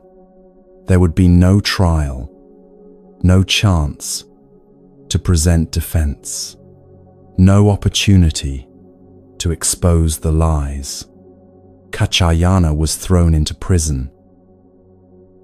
The cell was everything you'd imagine from the worst nightmares of confinement. Dark except for thin light that crept through a gap near the ceiling at midday. The floor was cold stone, damp and filthy with things he didn't want to identify. The air reeked of human waste and unwashed bodies and desperation. Other prisoners filled nearby cells, some moaning continuously, some shouting at guards who ignored them, some sitting in defeated silence that was somehow worse than the moaning. Kachayana sat on the stone floor and tried to understand what had happened. Yesterday morning he had been in the palace, advising the king on tax policy, eating breakfast with his family, planning his daughter's upcoming wedding. Now he was here, imprisoned, his reputation destroyed, his family shamed, his future apparently ended. He could feel panic rising in his chest like floodwater. His mind wanted to spiral. This is impossible. I've done nothing wrong. My life is ruined. My wife, my children, what will happen to them when everyone believes I'm a thief? I'll die here. Everything I built over decades is gone in a single morning. But Kachayana had spent years training his mind to see clearly, to distinguish reality from the stories we tell about reality. He took a breath and observed what was actually true in this moment. Yesterday I was free. Today I am imprisoned. The conditions of my life have changed. Not, this is terrible. Not, this is the end of everything. Not, I don't deserve this. Just, conditions have changed. He noticed fear arising, the physical sensation of it tightening his throat, making his heart race. He noticed anger at the injustice, hot and sharp in his chest. He noticed grief for what he'd lost, heavy and aching. But he didn't feed these feelings with catastrophic stories about the future. He didn't spend hours imagining worst-case scenarios. He simply sat with what was actually happening in this moment, which was sitting on cold stone, breathing stale air, feeling afraid. Days became weeks. Weeks became months. Guards brought thin gruel once a day, sometimes with a piece of stale bread. There was a bucket in the corner for waste that was emptied irregularly. Rats moved through the cells at night. Prisoners around him deteriorated in different ways, some into raving madness, some into bitter rage that poisoned every word they spoke, some into hollow-eyed resignation where they stopped speaking at all. Kachayana maintained the same practice, observing conditions without the story that these conditions defined his entire existence or predicted his entire future. When despair arose, and it did, especially in the darkest hours before dawn, he watched it like weather moving through, acknowledged it. This is the mind in despair. Didn't fight it, didn't feed it, just witnessed it until it passed. When he caught himself clinging to memories of his former life, his garden, his family, his work, he gently released them. Those were past conditions. These are present conditions.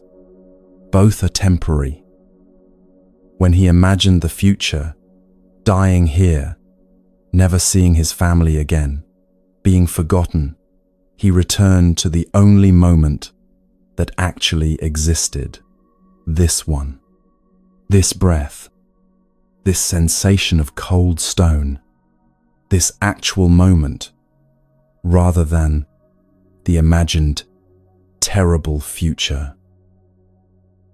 His body weakened from poor food and lack of movement. His hair grew long and matted. His clothes became rags. His skin grew pale from months without sunlight. But his mind remained clear, not untouched by difficulty, not pretending this wasn't hard, but not drowning in stories about how terrible it all was, or how unfair, or how permanent. Meanwhile, outside the prison walls, the kingdom began experiencing problems. Disputes that Kachayana used to settle skillfully now escalated. Two farmers arguing over water rights couldn't find resolution, and the conflict spread until one farmer's son killed the other farmer in rage. A merchant disagreement that Kachayana would have resolved fairly in an afternoon led to a trade boycott that lasted months and hurt the city's economy. The king's other advisors proved themselves either incompetent, missing obvious consequences of their counsel, or corrupt, giving advice that served their own interests rather than the kingdom's good. The king started to notice the absence. Decisions he made, without Kachayana's insight, created consequences he hadn't foreseen. Problems multiplied. Tax policies he'd implemented on bad advice were making farmers abandon their land. Trade agreements he'd signed were favoring foreign merchants over his own people. He began, quietly, to doubt the accusations that had seemed so convincing 6 months ago. Then one day, palace guards caught a servant trying to sell a ceremonial vessel at the market. The very vessel that had gone missing. Under questioning, the servant confessed everything. He had stolen it. He had been helped by others in the palace who wanted Kachayana's position, who resented his influence with the king. They had fabricated the evidence, bribed the witnesses, constructed the entire frame carefully. The truth emerged completely. Kachayana had been innocent all along. The king felt something collapse in his chest. He had imprisoned an innocent man, his most trusted advisor, a man who had served him faithfully for years. He had accepted lies without investigation because he had been too busy, too trusting of the wrong people, too quick to judge. He went immediately to the prison himself, something kings rarely did. When the cell door opened and light flooded in, Kachayana looked up to see the king standing there, his face twisted with shame and regret. "I have wronged you terribly," the king said, his voice breaking. "I believed lies. I didn't question. I didn't investigate. I imprisoned an innocent man who served me faithfully for years. Please, Kachayana, forgive me." The king expected to see a broken man, someone embittered by months of unjust suffering, someone radiating rage, demanding revenge, permanently scarred by the experience. Instead, he saw the same clear-eyed presence he had always known. Kachayana's body showed the effects of imprisonment, much thinner, weaker, marked by obvious hardship. But his eyes held the same steady awareness. No resentment twisted his face. No bitterness hardened his voice when he spoke. "The conditions have changed," Kachayana said simply. "Yesterday I was imprisoned. Today I am released. That is what is happening now." The king helped him stand on unsteady legs, brought him to the palace, arranged for physicians and baths, and fresh clothing and food. As Kachayana recovered his physical strength over the following days, the king watched in amazement. This man had been imprisoned unjustly for 6 months, and yet he bore no grudge. He had lost everything, and yet remained fundamentally himself. He had suffered deeply, and yet emerged with his clarity intact, perhaps even deepened. The king made a decision. "I want you as my chief minister," he said, "the highest position in the kingdom after my own. You will have authority over all other advisors, over the treasury, over the courts. You will live in comfort and honor greater than you had before. This is not payment for what I took from you. Nothing could pay that debt. But I need your wisdom now more than I ever have." Kachayana accepted the position with the same equanimity he had accepted imprisonment. "Yesterday I was in prison. Today I am chief minister. The conditions have changed again." Not, "Finally, justice has been served." Not, "This is what I deserved all along." Not, "See, everything worked out for the best in the end." Just, "Conditions have changed." He served as chief minister with the same integrity and wisdom he had shown before his imprisonment. He settled disputes fairly. He gave counsel that benefited the kingdom rather than his own power. But he held his new position lightly, knowing from lived experience that circumstances could shift at any moment, that what seemed solid could dissolve overnight, that security was always temporary. What his time in prison had clarified completely was this: the imprisonment wasn't inherently bad, and the promotion wasn't inherently good. They were both just changing conditions. Circumstances arising from complex causes, flowing into new circumstances, impossible to label as ultimately fortunate or unfortunate, because the story was never finished. The consequences kept unfolding. This is what you do every day with your own life. Something happens you didn't choose. A job loss, a diagnosis, a relationship ending, a plan falling apart. Immediately you label it disaster, the worst thing, and then you suffer Twice, once from the actual difficulty of the situation, and again from the story you tell about how terrible it is, how it proves your life is cursed, how you'll never recover. Something goes well, a promotion, good news, a stroke of luck. Immediately you label it good. Finally, things are working out.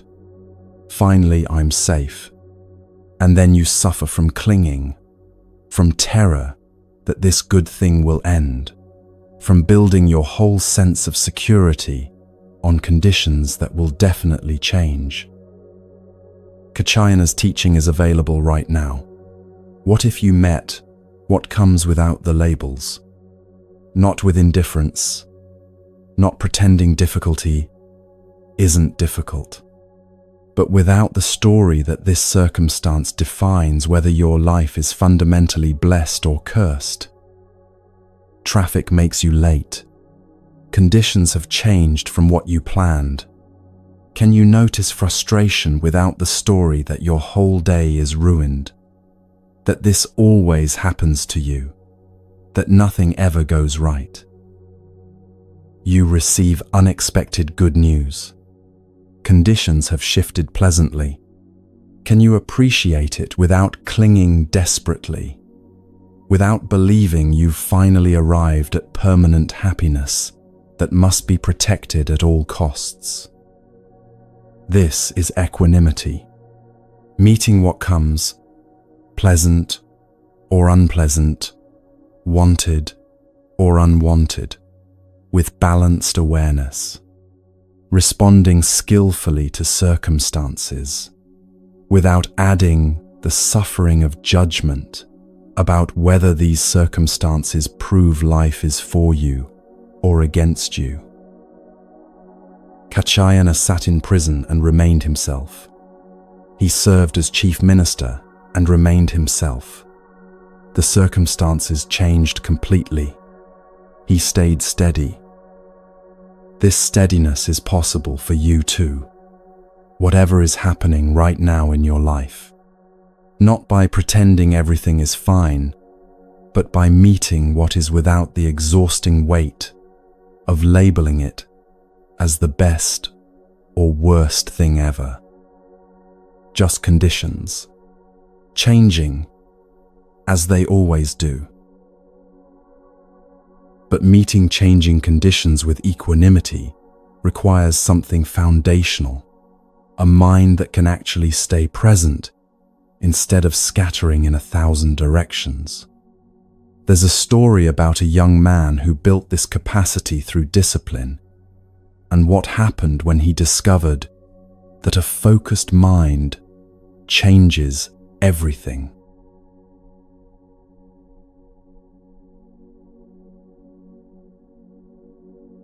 Sadhana was nobody special, the son of a modest family in a village where most young men became farmers or traders, like their fathers. But from childhood, Sadhana had wanted something different. He wanted to learn, not just practical skills for making a living, but real knowledge, the sacred texts, philosophy, the workings of language and logic. When he was old enough, he traveled to a monastery where scholars gathered to study. The place hummed with learning. Senior monks who had memorized entire collections of teachings, visiting scholars who debated fine points of doctrine, young students from wealthy families who could afford years of study. Sadhana arrived with almost nothing. No family connections, no impressive background, and something that marked him immediately as different. He couldn't read or write well. He had learned some basics in his village, but not enough for serious scholarship. While other students could read texts fluently, Sadhana struggled with every line. While they wrote elegant summaries of their learning, His hand formed clumsy characters. The senior monks assessed him when he arrived.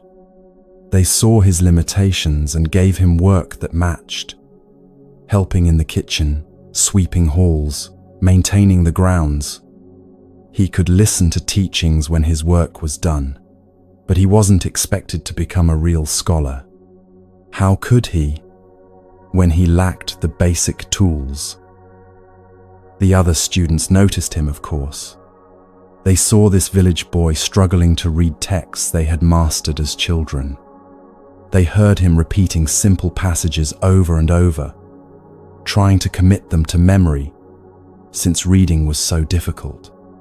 Some felt pity, others felt superiority. A few made jokes at his expense when the monks weren't listening. But Sadhana understood something the others didn't yet. He couldn't control how quickly he learned to read. He couldn't change the education he hadn't received as a child. But he could control one thing: whether his mind was scattered or focused. He created a routine and never broke it. Every morning he rose before dawn, not when he felt like it, not when the mood struck him, but every single morning at the same time. He would sit in meditation for an hour while the monastery was still dark and quiet, just sitting, watching his breath, training his attention to stay with one thing instead of jumping to the next thought, the next worry, the next distraction. Then he would do his assigned work, sweeping, cooking, whatever was needed. But he did it with full attention, not thinking about what he'd study later, not rehearsing conversations or planning his day, just sweeping, fully present to the motion of the broom, the sound of bristles on stone. After his work, he would study. The same time every day. He would choose one short text and work with it until he understood it completely. Not jumping to the next thing when he got bored or frustrated. Not comparing himself to students who were reading 10 times as much. Just this text, this passage, this line, until it was clear. In the evening, another hour of meditation. Same time, same place, same practice of bringing his wandering attention back to his breath. Again and again, building the muscle of focus. The other students noticed this routine. Some found it amusing. Why do you waste time sitting when you have so much to learn?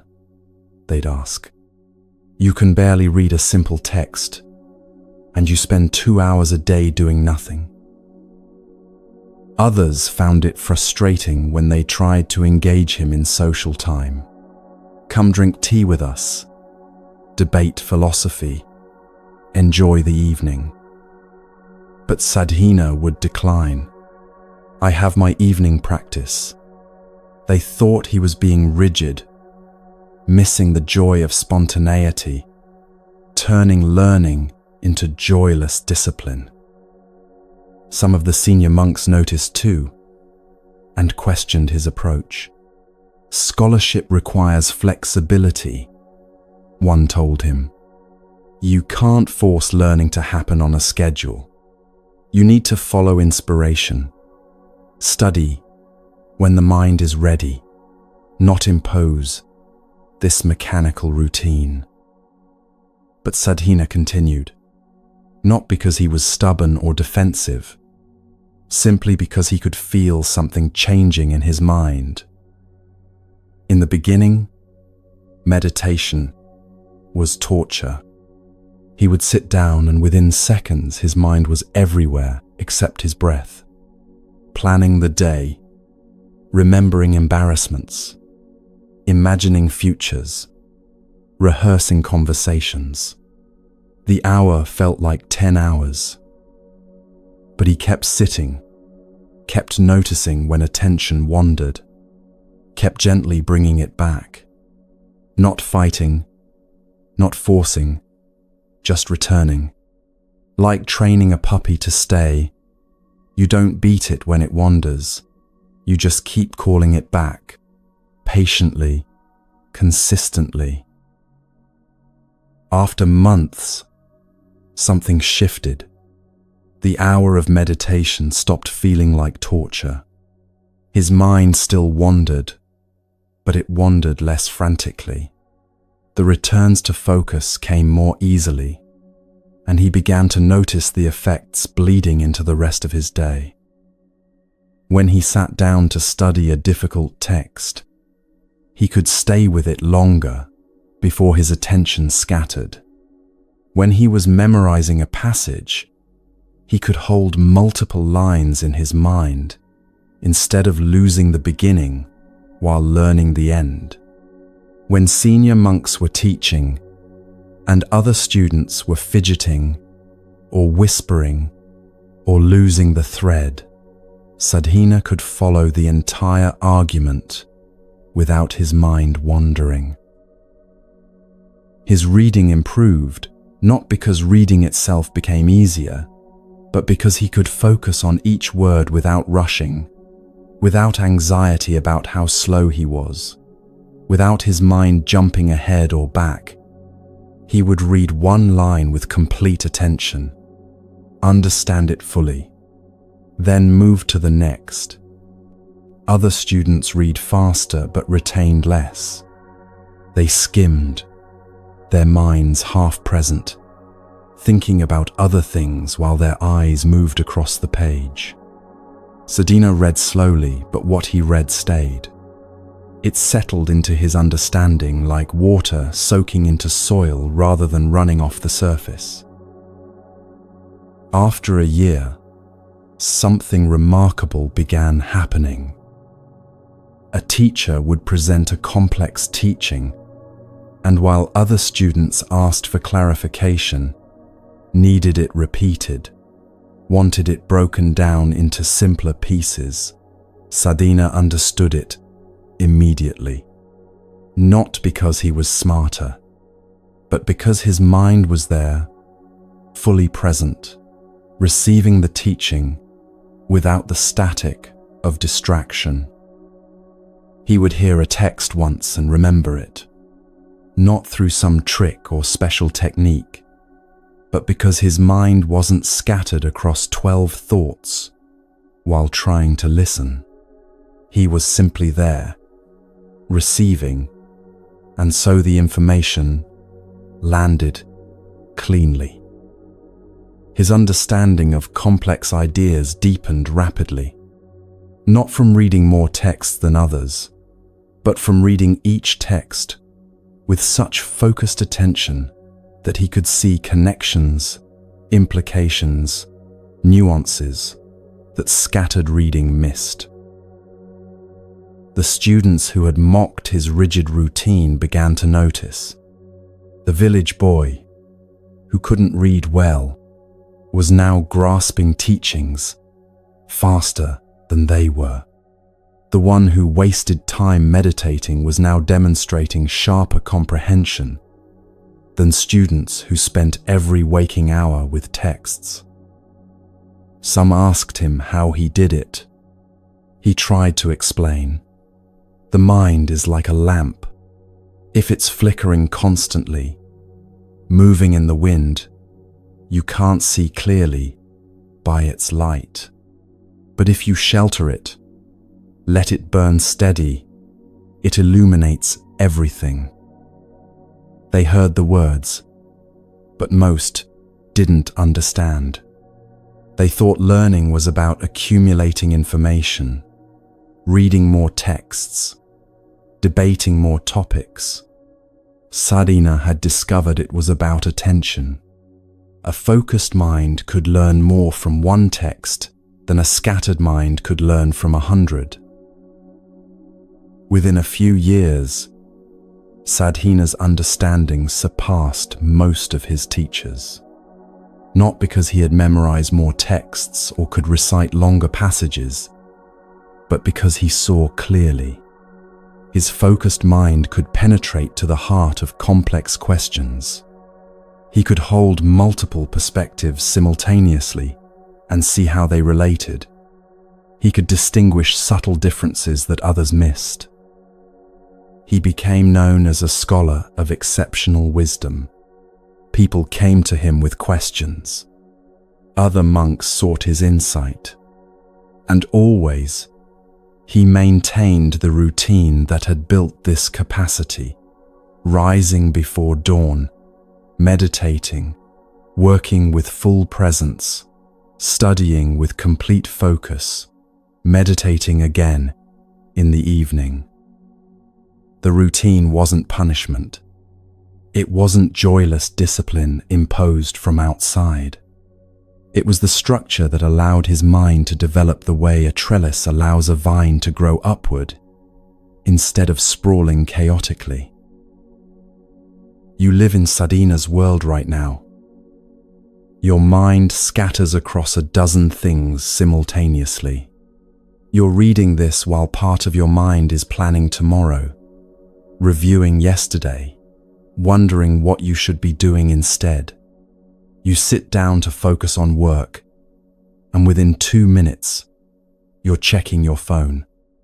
You try to have a conversation, and you're only half present, part of you already composing your response, or thinking about something else entirely. This isn't moral failure. It's not weakness. It's what minds do when they haven't been trained. A puppy doesn't stay in one place naturally. Water doesn't flow in a straight line naturally. And attention doesn't remain focused naturally.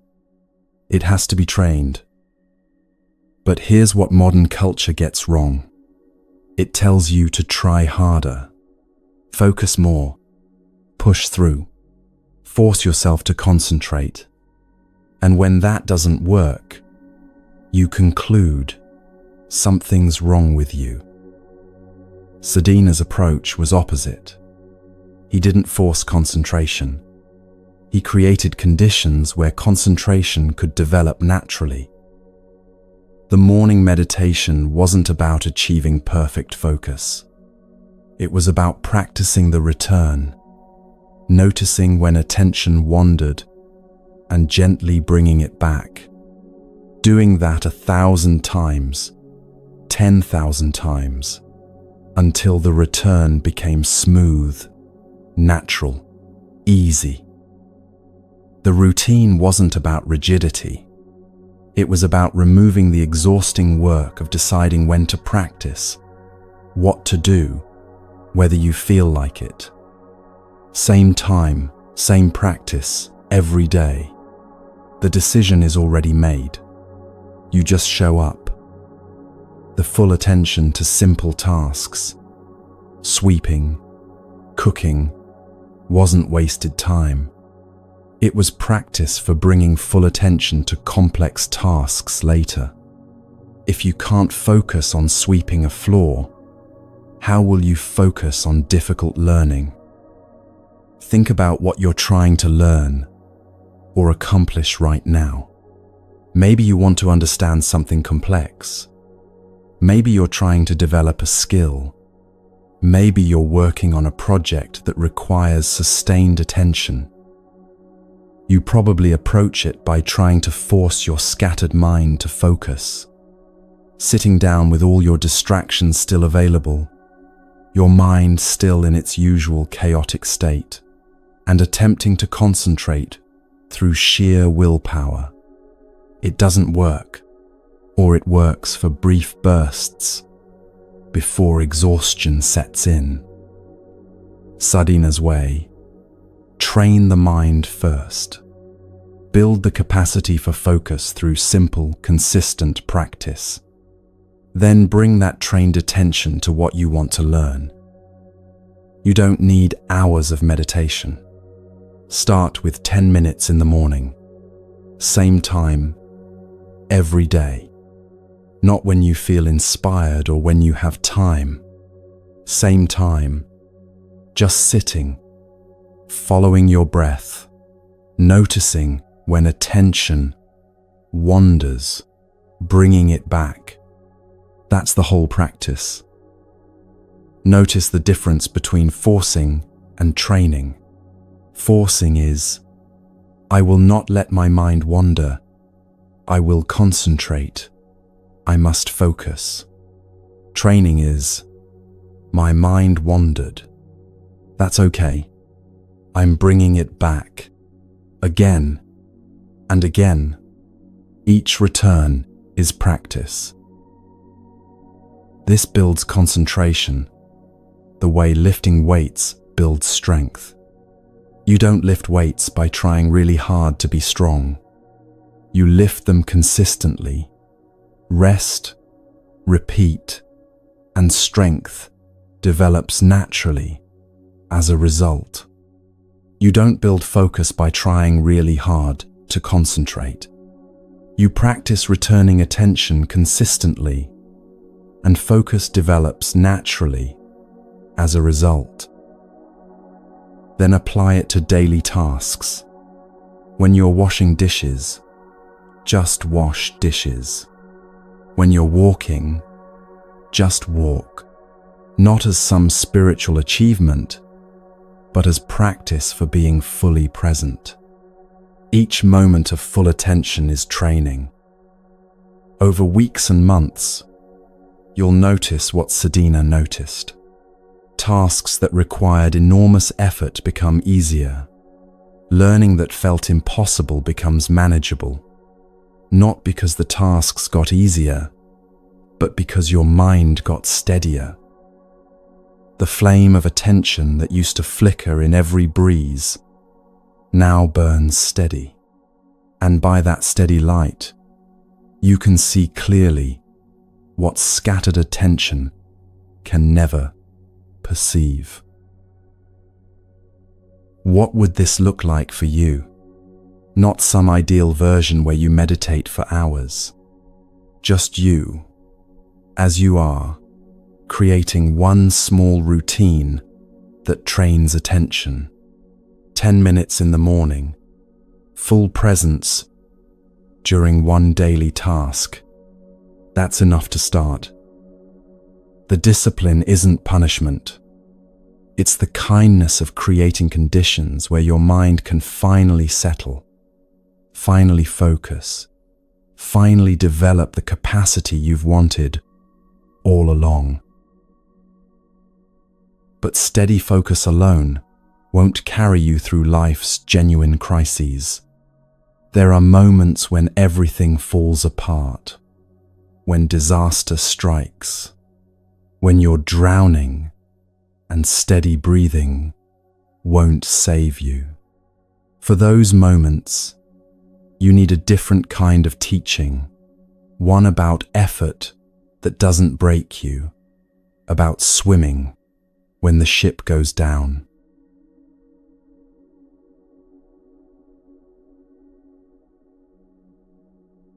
Prince Mahajanaka had lost everything before he was old enough to understand what losing meant. His father, King Arita Janaka, was killed in battle when Mahajanaka was still a child. His uncle seized the throne. His mother fled the palace in the middle of the night, carrying her infant son, running for their lives. They ended up in a distant city where no one knew who they were.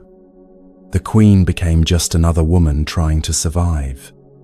She worked, saved what she could, and raised her son with one truth repeated constantly: you are the rightful king of Mithila. Never forget what was taken from you. One day, you will reclaim it. Mahajanaka grew up with this knowledge burning in him. His kingdom existed, but he couldn't reach it. His throne waited, but someone else sat on it. His birthright was real, but he had no army, no wealth, no power to claim it. When he came of age, he made a plan. He would travel to distant lands and earn wealth as a merchant. He would build resources, gather supporters, return strong enough to challenge his uncle, and take back what belonged to him. It was a long path, but it was the only path he could see. His mother gave him what little money she had saved over years. He used it to buy a share in a merchant ship traveling to trade in foreign ports. The ship was large and well made, captained by an experienced sailor. Other merchants were aboard with their goods. The voyage would take months, but if successful, his investment would multiply many times over. The first weeks at sea were uneventful. Good winds, calm waters, the crew working efficiently. Mahayanaka spent his time on deck, watching the endless ocean, imagining the future where he returned to Mithila, not as a refugee's son, but as a wealthy man, capable of reclaiming his throne. Then one morning, the sky changed. The captain noticed it first, the particular color of clouds on the horizon, the way the wind shifted. He began shouting orders. Crew scrambled to secure cargo, to adjust sails. Passengers were told to go below deck and hold on to something fixed. The storm hit like a wall of rage. Waves taller than buildings smashed into the ship. Rain so thick you couldn't see your hand in front of your face. Wind that screamed and tore at everything. The ship rose on massive swells and crashed down into troughs. Timbers groaning, water pouring through gaps in the hull. Mahajanaka clung to a beam below deck as the world became chaos. Other passengers were screaming, praying, weeping. The cargo broke loose and slammed around the hold. Water was rising. He could hear the captain shouting above, but couldn't make out words over the storm's roar. Then came the sound he would never forget, a massive crack as the ship's spine broke. The vessel was splitting apart. Water flooded in faster. People were clawing toward the stairs, pushing, desperate to get above deck. Mahayanaka fought his way up through the surge. On deck, complete disaster. The ship was breaking into pieces. Crew members were being swept overboard. Other passengers clung to masts, to railings, to anything, but the ship was going down and taking them with it. People were grabbing floating debris, trying to use broken planks as flotation. Most were screaming for help, as if help could come in the middle of the ocean during a storm. Some were already giving up, letting go, sinking. The captain disappeared under a wave and didn't resurface. Mahajanaka saw all of this in fragments between walls of water. He saw people drowning. He saw the ship's final pieces slipping under. He saw nothing but ocean in every direction. And in that moment of complete disaster, something became absolutely clear. No one was coming to save him. No rescue ship. No friendly shore. No miracle. If he was going to survive, it would be because he didn't stop trying. He started swimming. Not toward anything. There was nothing to swim toward. Just swimming to not drown. The storm was still raging. Waves lifted him and threw him down. Rain battered his head. He swallowed water, coughed it out, kept moving his arms and legs. He could hear other survivors around him at first, their cries for help, their desperate prayers. But one by one, the voices stopped. People grabbed onto floating debris and clung there, using all their energy to hold on, until exhaustion made them let go and sink. Or they panicked, thrashing wildly until they exhausted themselves and went under. Or they simply gave up, deciding drowning was better than this endless struggle. Mahajanaka kept swimming, not because he had hope, not because he could see land, but because stopping meant dying, and something in him refused to choose death. Eventually the storm passed. The sky cleared. The ocean calmed to rolling swells, and Mahajanaka was alone. Completely alone in the middle of the ocean. No ship, no other survivors visible, no land in any direction, just endless water and endless sky. He kept swimming. His body wanted to quit. Every muscle screamed. His arms felt like dead weight he was forcing to move. His legs cramped. The salt water had rubbed his skin raw. His lips were cracked and bleeding. His throat burned with thirst despite being surrounded by water. But he had learned something in those first moments of the shipwreck. Effort was his only refuge. Not hope of rescue. Not prayer for miracles. Not wishful thinking that the situation would magically improve. Just the decision to keep swimming as long as breath remained. He swam through the day. The sun burned his face and neck. He swam through the night. Darkness complete except for stars. He swam through the next day. Exhaustion becoming a state of being rather than a feeling. His mind began playing tricks. He saw ships on the horizon that weren't there. He saw islands that were just clouds. He heard voices calling his name from empty water, but he didn't stop moving. The effort was steady, not frantic. He wasn't thrashing wildly, burning energy in panic. He was swimming the way you'd walk a long distance, measured, sustainable, one stroke after another. He worked with the water instead of fighting it. When a swell lifted him, he rode it. When it dropped him, he adjusted and kept the rhythm going. This was effort without the story about the effort. He wasn't thinking, I'm so strong, I'm going to survive this, I'm special. He wasn't thinking, this is impossible, I'm going to die, why bother? He was just swimming, present with each stroke, each breath, the actual physical reality of moving through water.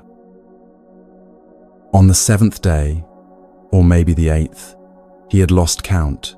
Something changed. The water around him began to glow faintly. He thought it was another hallucination at first, but then a figure emerged from beneath the surface. A woman, but not quite human, too radiant, too otherworldly. She was Manamekala, guardian of the ocean. She had been watching him. She had seen the ship go down and all the passengers perish. She had seen Mahajanaka alone in the vast ocean, swimming day and night without ceasing. His effort, his refusal to surrender, had moved her. "Why do you keep swimming?" she asked. "There is no land for hundreds of miles. You cannot possibly survive. Why not let go, rest, accept what's coming?" Mahajanaka, barely able to speak through cracked lips, answered, "Effort is the only refuge I have. I cannot control the ocean. I cannot make land appear, but I can choose to keep trying as long as breath remains. If I die swimming, but I will not choose to stop." Manimekhala understood. This wasn't desperate hope or delusion. This was pure effort, the human capacity to continue striving even when outcome is uncertain, to choose action over despair. She lifted him from the water gently. She carried him through the air across the vast ocean, across mountains and forests, until they reached the kingdom of Mithila. She set him down on dry land near the city. Mahajanaka collapsed on the ground, his body finally able to stop. He had survived, not through luck, not through being special, but through refusing to stop trying, even when trying seemed pointless. Over the following weeks, as his body recovered, the story of his survival spread. The prince, who had been lost years ago, had returned. The people remembered his father. They were tired of his uncle's corrupt rule. Support gathered. His uncle, facing a rebellion he couldn't suppress, fled rather than fight. Mahajanaka reclaimed his throne without bloodshed. The kingdom he had lost as an infant was his again. Everything he had worked toward, everything his mother had promised, had come to pass. He ruled well. He was fair, wise, remembered his years of hardship, and didn't become the kind of king who forgets what suffering feels like. The kingdom prospered. He married. He had everything a man could want by worldly measure. But something had changed in those days in the ocean. He had learned what effort truly was, not striving for gain, not working toward reward, but the pure practice of continuing, regardless of outcome. He had learned that all external circumstances are uncertain, that ships sink, that kingdoms fall, that nothing you build is permanent. And he had tasted something in that swimming, in that pure effort, without guarantee, that felt more real than his throne.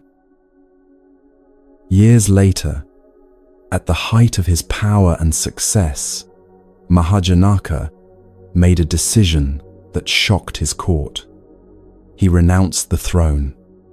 He gave up his kingdom, his wealth, his power.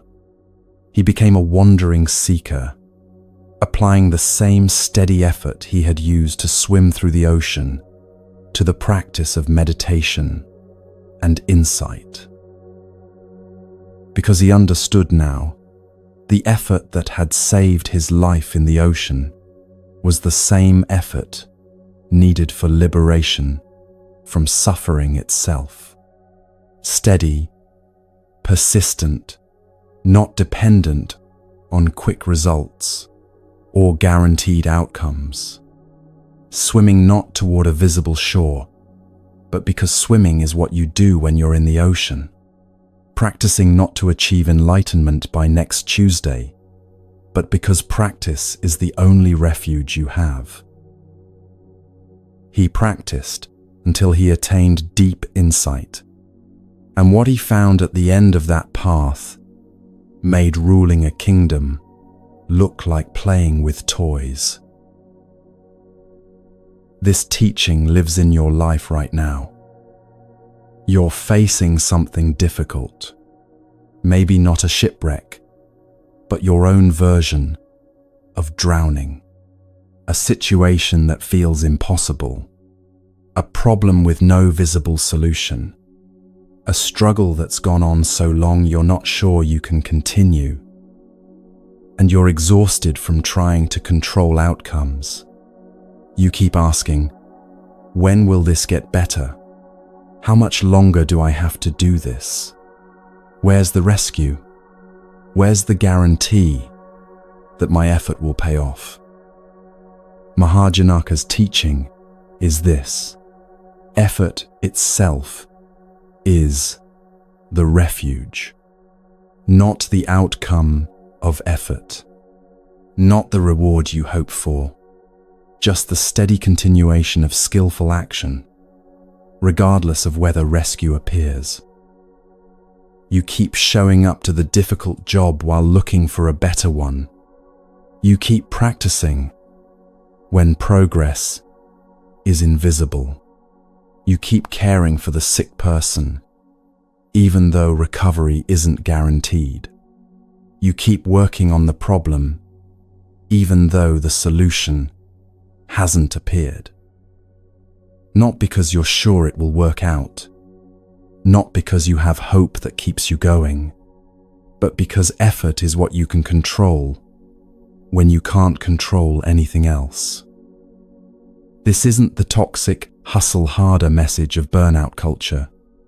Mahajanaka wasn't thrashing frantically in the water. He was swimming steadily, sustainably, working with the ocean instead of against it. Right effort means persistent but not frantic, sustained but not harsh, continuing but not desperate, like a long-distance runner who finds a pace they can maintain for miles rather than sprinting until collapse. It means knowing when to rest without quitting, when to adjust your approach without abandoning the path, when to work with circumstances instead of forcing against them. And here's the part that saved Mahajanaka. When you practice genuine effort, when you keep swimming with clarity and steadiness, supportive conditions often arise. Not because you earn divine intervention, but because sincere practice aligns with reality in ways scattered panic never does. The goddess didn't rescue the people who were thrashing and screaming. She rescued the one who was swimming, not as reward for being special, but because his effort showed something worth supporting. In your life, you can't control whether help arrives, but you can control whether you're swimming or drowning, whether you're practicing skillfully or collapsing into despair, whether you're working with reality or fighting it in panic. Right now, what's your ocean? Where are you drowning instead of swimming? Where have you stopped trying because you can't see the shore? What would steady effort look like? Not forced optimism, not grinding yourself into dust, just the sustainable practice of continuing skillfully, one stroke at a time, for as long as you have breath. And remember what Mahajanaka remembered when he renounced his kingdom. The highest effort isn't for worldly success. It's for liberation itself. The same steady practice that saves you from drowning can carry you all the way to freedom from suffering. The ship has already sunk. The only question is, will you keep swimming? But all this effort, all this practice, all this swimming, it can feel exhausting when you believe you're fundamentally broken and need fixing. There's one more teaching you need to hear, about someone who discovered that the mirror needs no polishing because it was never tarnished in the first place.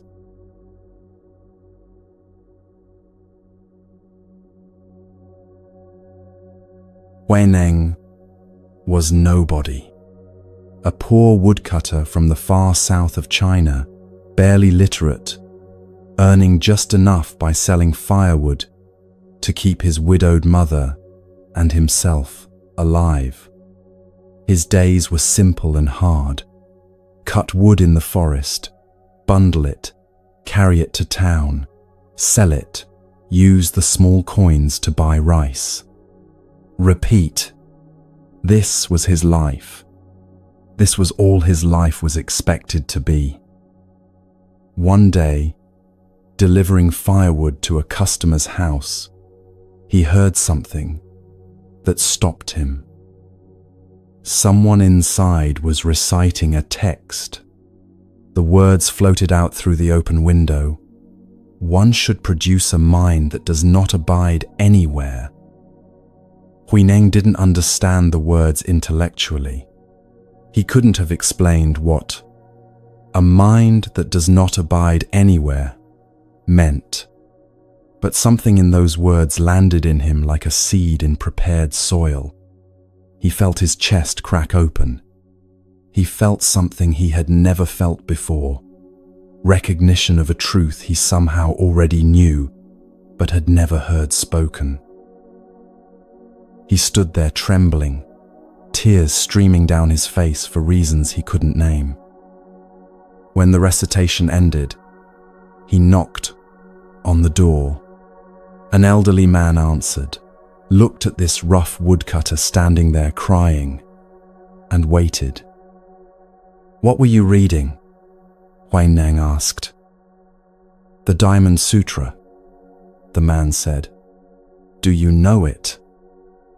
"No," Huineng said. "I can't read well. But those words, I need to hear more. Where can I learn this teaching?" The man studied him. Something in this woodcutter's response to a text he couldn't even read suggested depth the man rarely saw. "There's a monastery far north," he said. "The fifth patriarch Hongren teaches there. If you're serious, go find him." Huineng made arrangements for his mother's care and traveled north for weeks. A poor southern woodcutter, arriving at a famous monastery where scholars from across China came to study. He had no education, no connections, no money to offer, just the strange certainty that he needed to be there. When he was brought before the fifth patriarch, Hongren looked at this rough man and asked, "Where are you from, and what do you seek?" "I'm from the south," Huineng answered. "I come seeking to become a Buddha." Some of the monks nearby laughed quietly. This illiterate woodcutter seeking Buddhahood. Hongren's expression didn't change. "You're from the south," he said. "Southerners have no Buddha, nature." It was a test. Huineng responded immediately, "People may be from north or south, but Buddha, nature, has no north or south." Hongren saw it then. This man understood something directly. Not from books, not from study, but from immediate seeing. Dangerous to show this in front of other monks who had spent years accumulating knowledge. Dangerous for Huineng and dangerous for the teaching. "You seem to have some cleverness," Hongren said dismissively, "but you're uneducated. We can't have you as a formal student. There's work in the mill grinding rice. You can do that." So Huineng was assigned to the rice mill. Manual labor, the lowest work in the monastery. Day after day, he operated the heavy mill that pounded rice to remove the husks. His body was strong from years of cutting wood, so he could work the mill efficiently. But he was light, and the mill's lever would sometimes lift him off the ground. So he tied rocks around his waist for extra weight. Months passed this way. The educated monks studied texts, debated philosophy, practiced meditation in proper halls. Huineng pounded rice. He didn't complain. He didn't ask for different work. He pounded rice with the same attention he had once cut wood. Present, steady, complete. Then one day, Hongren made an announcement. He was growing old. He needed to choose a successor, someone to become the sixth patriarch and carry the teaching forward. Write a verse, he told the monks. Express your understanding of the mind. Whoever demonstrates true insight will receive the robe and bowl. The robe and bowl were symbols of transmission, passed from patriarch to patriarch. Receiving them meant inheriting the lineage. Every monk in the monastery understood what was at stake. But no one wrote a verse. They all assumed Shengxiu would be chosen. Shengxiu was the head monk, the most learned, the most respected. He had studied for decades. He could recite countless sutras from memory. He led meditation sessions. Everyone deferred to his understanding. Surely Hongren was just going through formality before naming him. Shengxiu himself felt the pressure. He spent days composing his verse, refining it, making sure it expressed the teaching correctly. Finally, late one night when no one would see him, he wrote on the wall of the monastery corridor, "The body is the Bodhi tree. The mind is like a bright mirror standing. Polish it diligently time and again. Do not let it gather dust." When monks saw the verse the next morning, they were awed. "This is profound," they said. "Shengxiu has captured the essence of practice." They praised the verse throughout the day. Hongren saw it and said nothing. The verse wasn't wrong. It expressed the gradual path accurately. Continuous cultivation, cleaning the mind of defilements, persistent practice over time. This was valid teaching, but it wasn't complete insight. Huineng, working in the rice mill, heard monks reciting the verse. He couldn't read it himself, so he asked someone to recite it for him. When he heard the words, he understood immediately what they expressed and what they missed. He asked a monk who could write to come to the wall that evening. "I'd like to add a verse," he said. The monk was surprised. This illiterate rice pounder wanted to compose a verse, but agreed. Huineng spoke, and the monk wrote on the wall, beside Shengxiu's verse. "Bodhi originally has no tree.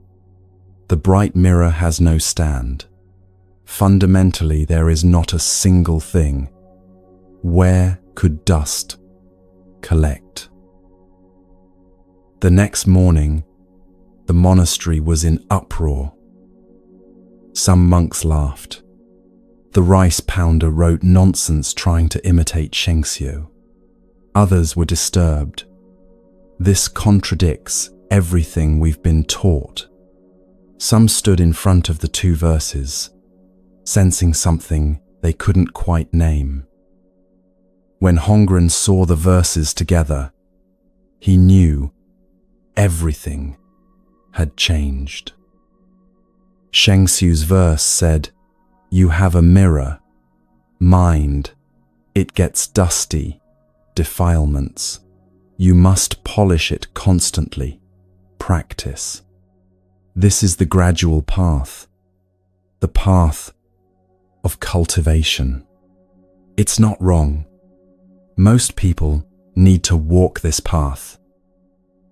Huineng's verse said, "There is no mirror that can get dusty, because fundamentally, there is nothing. Mind is originally pure. Dust never actually touches it. This is seeing your original nature directly.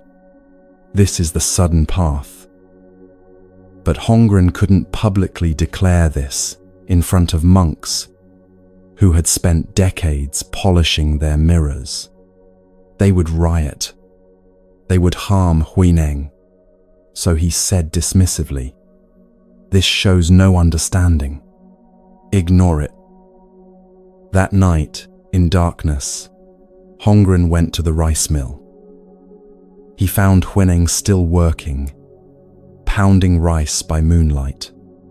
"The rice is white enough," Hongren said quietly. It was code. "The rice is white. Your mind is clear. You've seen your original nature." Hongren transmitted the teaching then, in the rice mill, to an illiterate laborer. He gave Huineng the robe and bowl. "You are the sixth patriarch," he said, "but you must leave tonight. The other monks will not understand. Some may try to harm you. Go south. Hide for a time. Let the teaching mature. When the time is right, teach." Huineng left that night. He disappeared for years.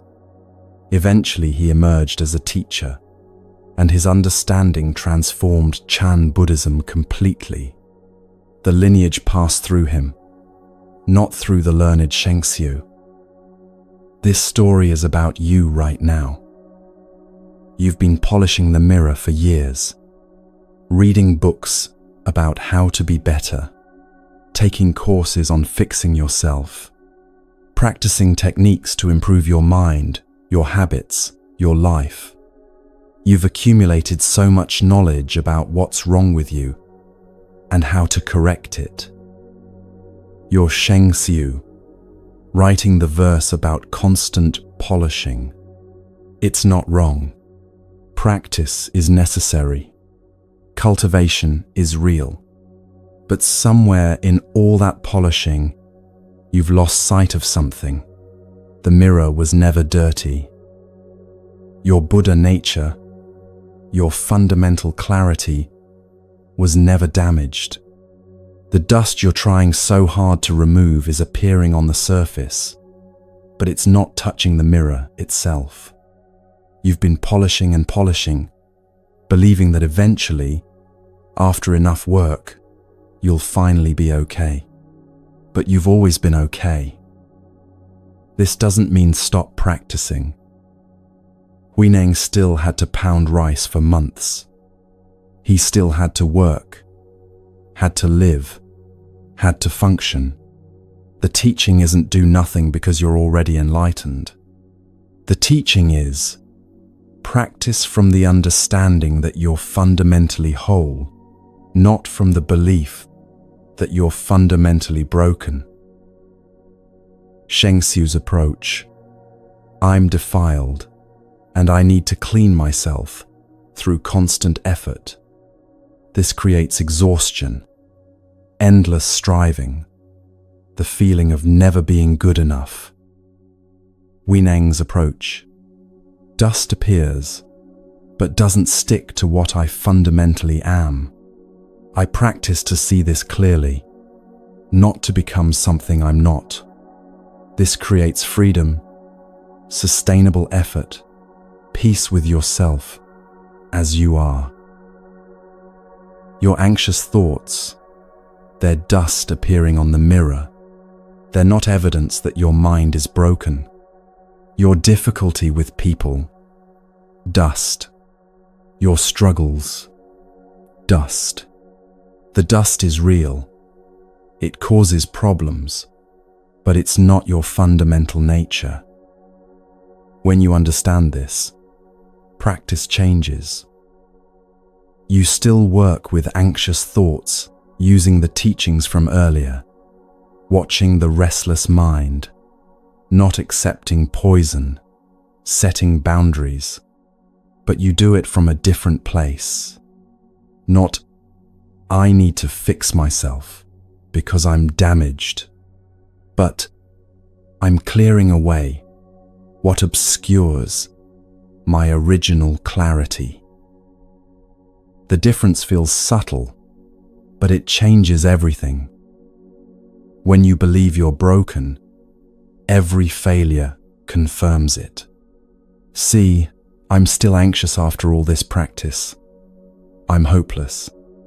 When you understand your original nature, failure is just dust, temporarily visible. Anxiety appeared. That's what happens. It doesn't define what I am.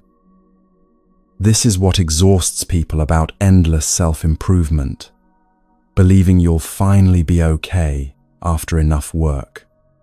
But there's always more dust, always more to fix, always evidence you're still not good enough. Huineng's teaching frees you from that trap. You're already okay. Practice helps you see it clearly, but the okayness isn't created by practice. It's revealed by it. Some people hear this and misunderstand. They think it means, I can just believe I'm enlightened and stop working on myself. No. Huineng pounded rice for months. He lived humbly for years after receiving transmission. Seeing your original nature doesn't exempt you from life. It changes your relationship to life. You still feel anxiety, but you're not identified with it. You still set boundaries, but not from the belief that you need to defend a fundamentally fragile self. You still practice, but not to become worthy, to express what you already are. Think about how you've been approaching everything you've heard tonight. Have you been listening as someone broken who needs fixing? Someone who needs to learn these teachings so you can finally become okay. Someone accumulating more knowledge about how to polish your mirror. Or can you hear it differently? These teachings clear away what obscures your original clarity. They don't create something new. They reveal what's been here all along. The restless mind teaching, not to fix your broken mind, but to see the space that contains the restlessness. The boundary teaching, not because you're weak and need protection, but because you're clear enough to know what serves and what doesn't. The equanimity teaching, not to achieve some special state, but to see that your fundamental nature isn't touched by changing circumstances. Both verses are true. You need Shengxiu's patient cultivation. You need Huineng's direct seeing. Most people need to polish the mirror for a long time before they can see it clearly enough to realize it was never dirty. But holding both truths changes the quality of practice. You practice knowing that dust will appear. That's what dust does. You work with it skillfully, not from desperation. You trust the process because you're not trying to become something you're not. You're uncovering what you've always been. Right now, as you hear these words, what if nothing is wrong with you? What if the anxiety, the struggle, the difficulty, what if these are just dust appearing on a mirror that remains fundamentally clear? What if you don't need to achieve some future state of okayness because you're already okay at a level deeper than your current struggles? This isn't denying your pain. The dust is real. The suffering is real. But you're not the dust. You're the clear mirror that dust appears on. Huineng, the illiterate rice pounder, saw this directly, not because he was special, but because he wasn't carrying the weight of believing he needed to become something other than what he was. The scholars were so busy accumulating knowledge about enlightenment that they missed the direct seeing. The rice pounder, with nothing to prove and nothing to achieve, saw clearly. You've been carrying the weight of self-improvement for so long. All the teachings tonight, all the practices, they're meant to lighten that weight, not add to it. The mirror needs no polishing. It only needs to be seen. And in seeing it, everything you've learned tonight comes together, not as fix for what's broken, but as recognition of what's always been whole.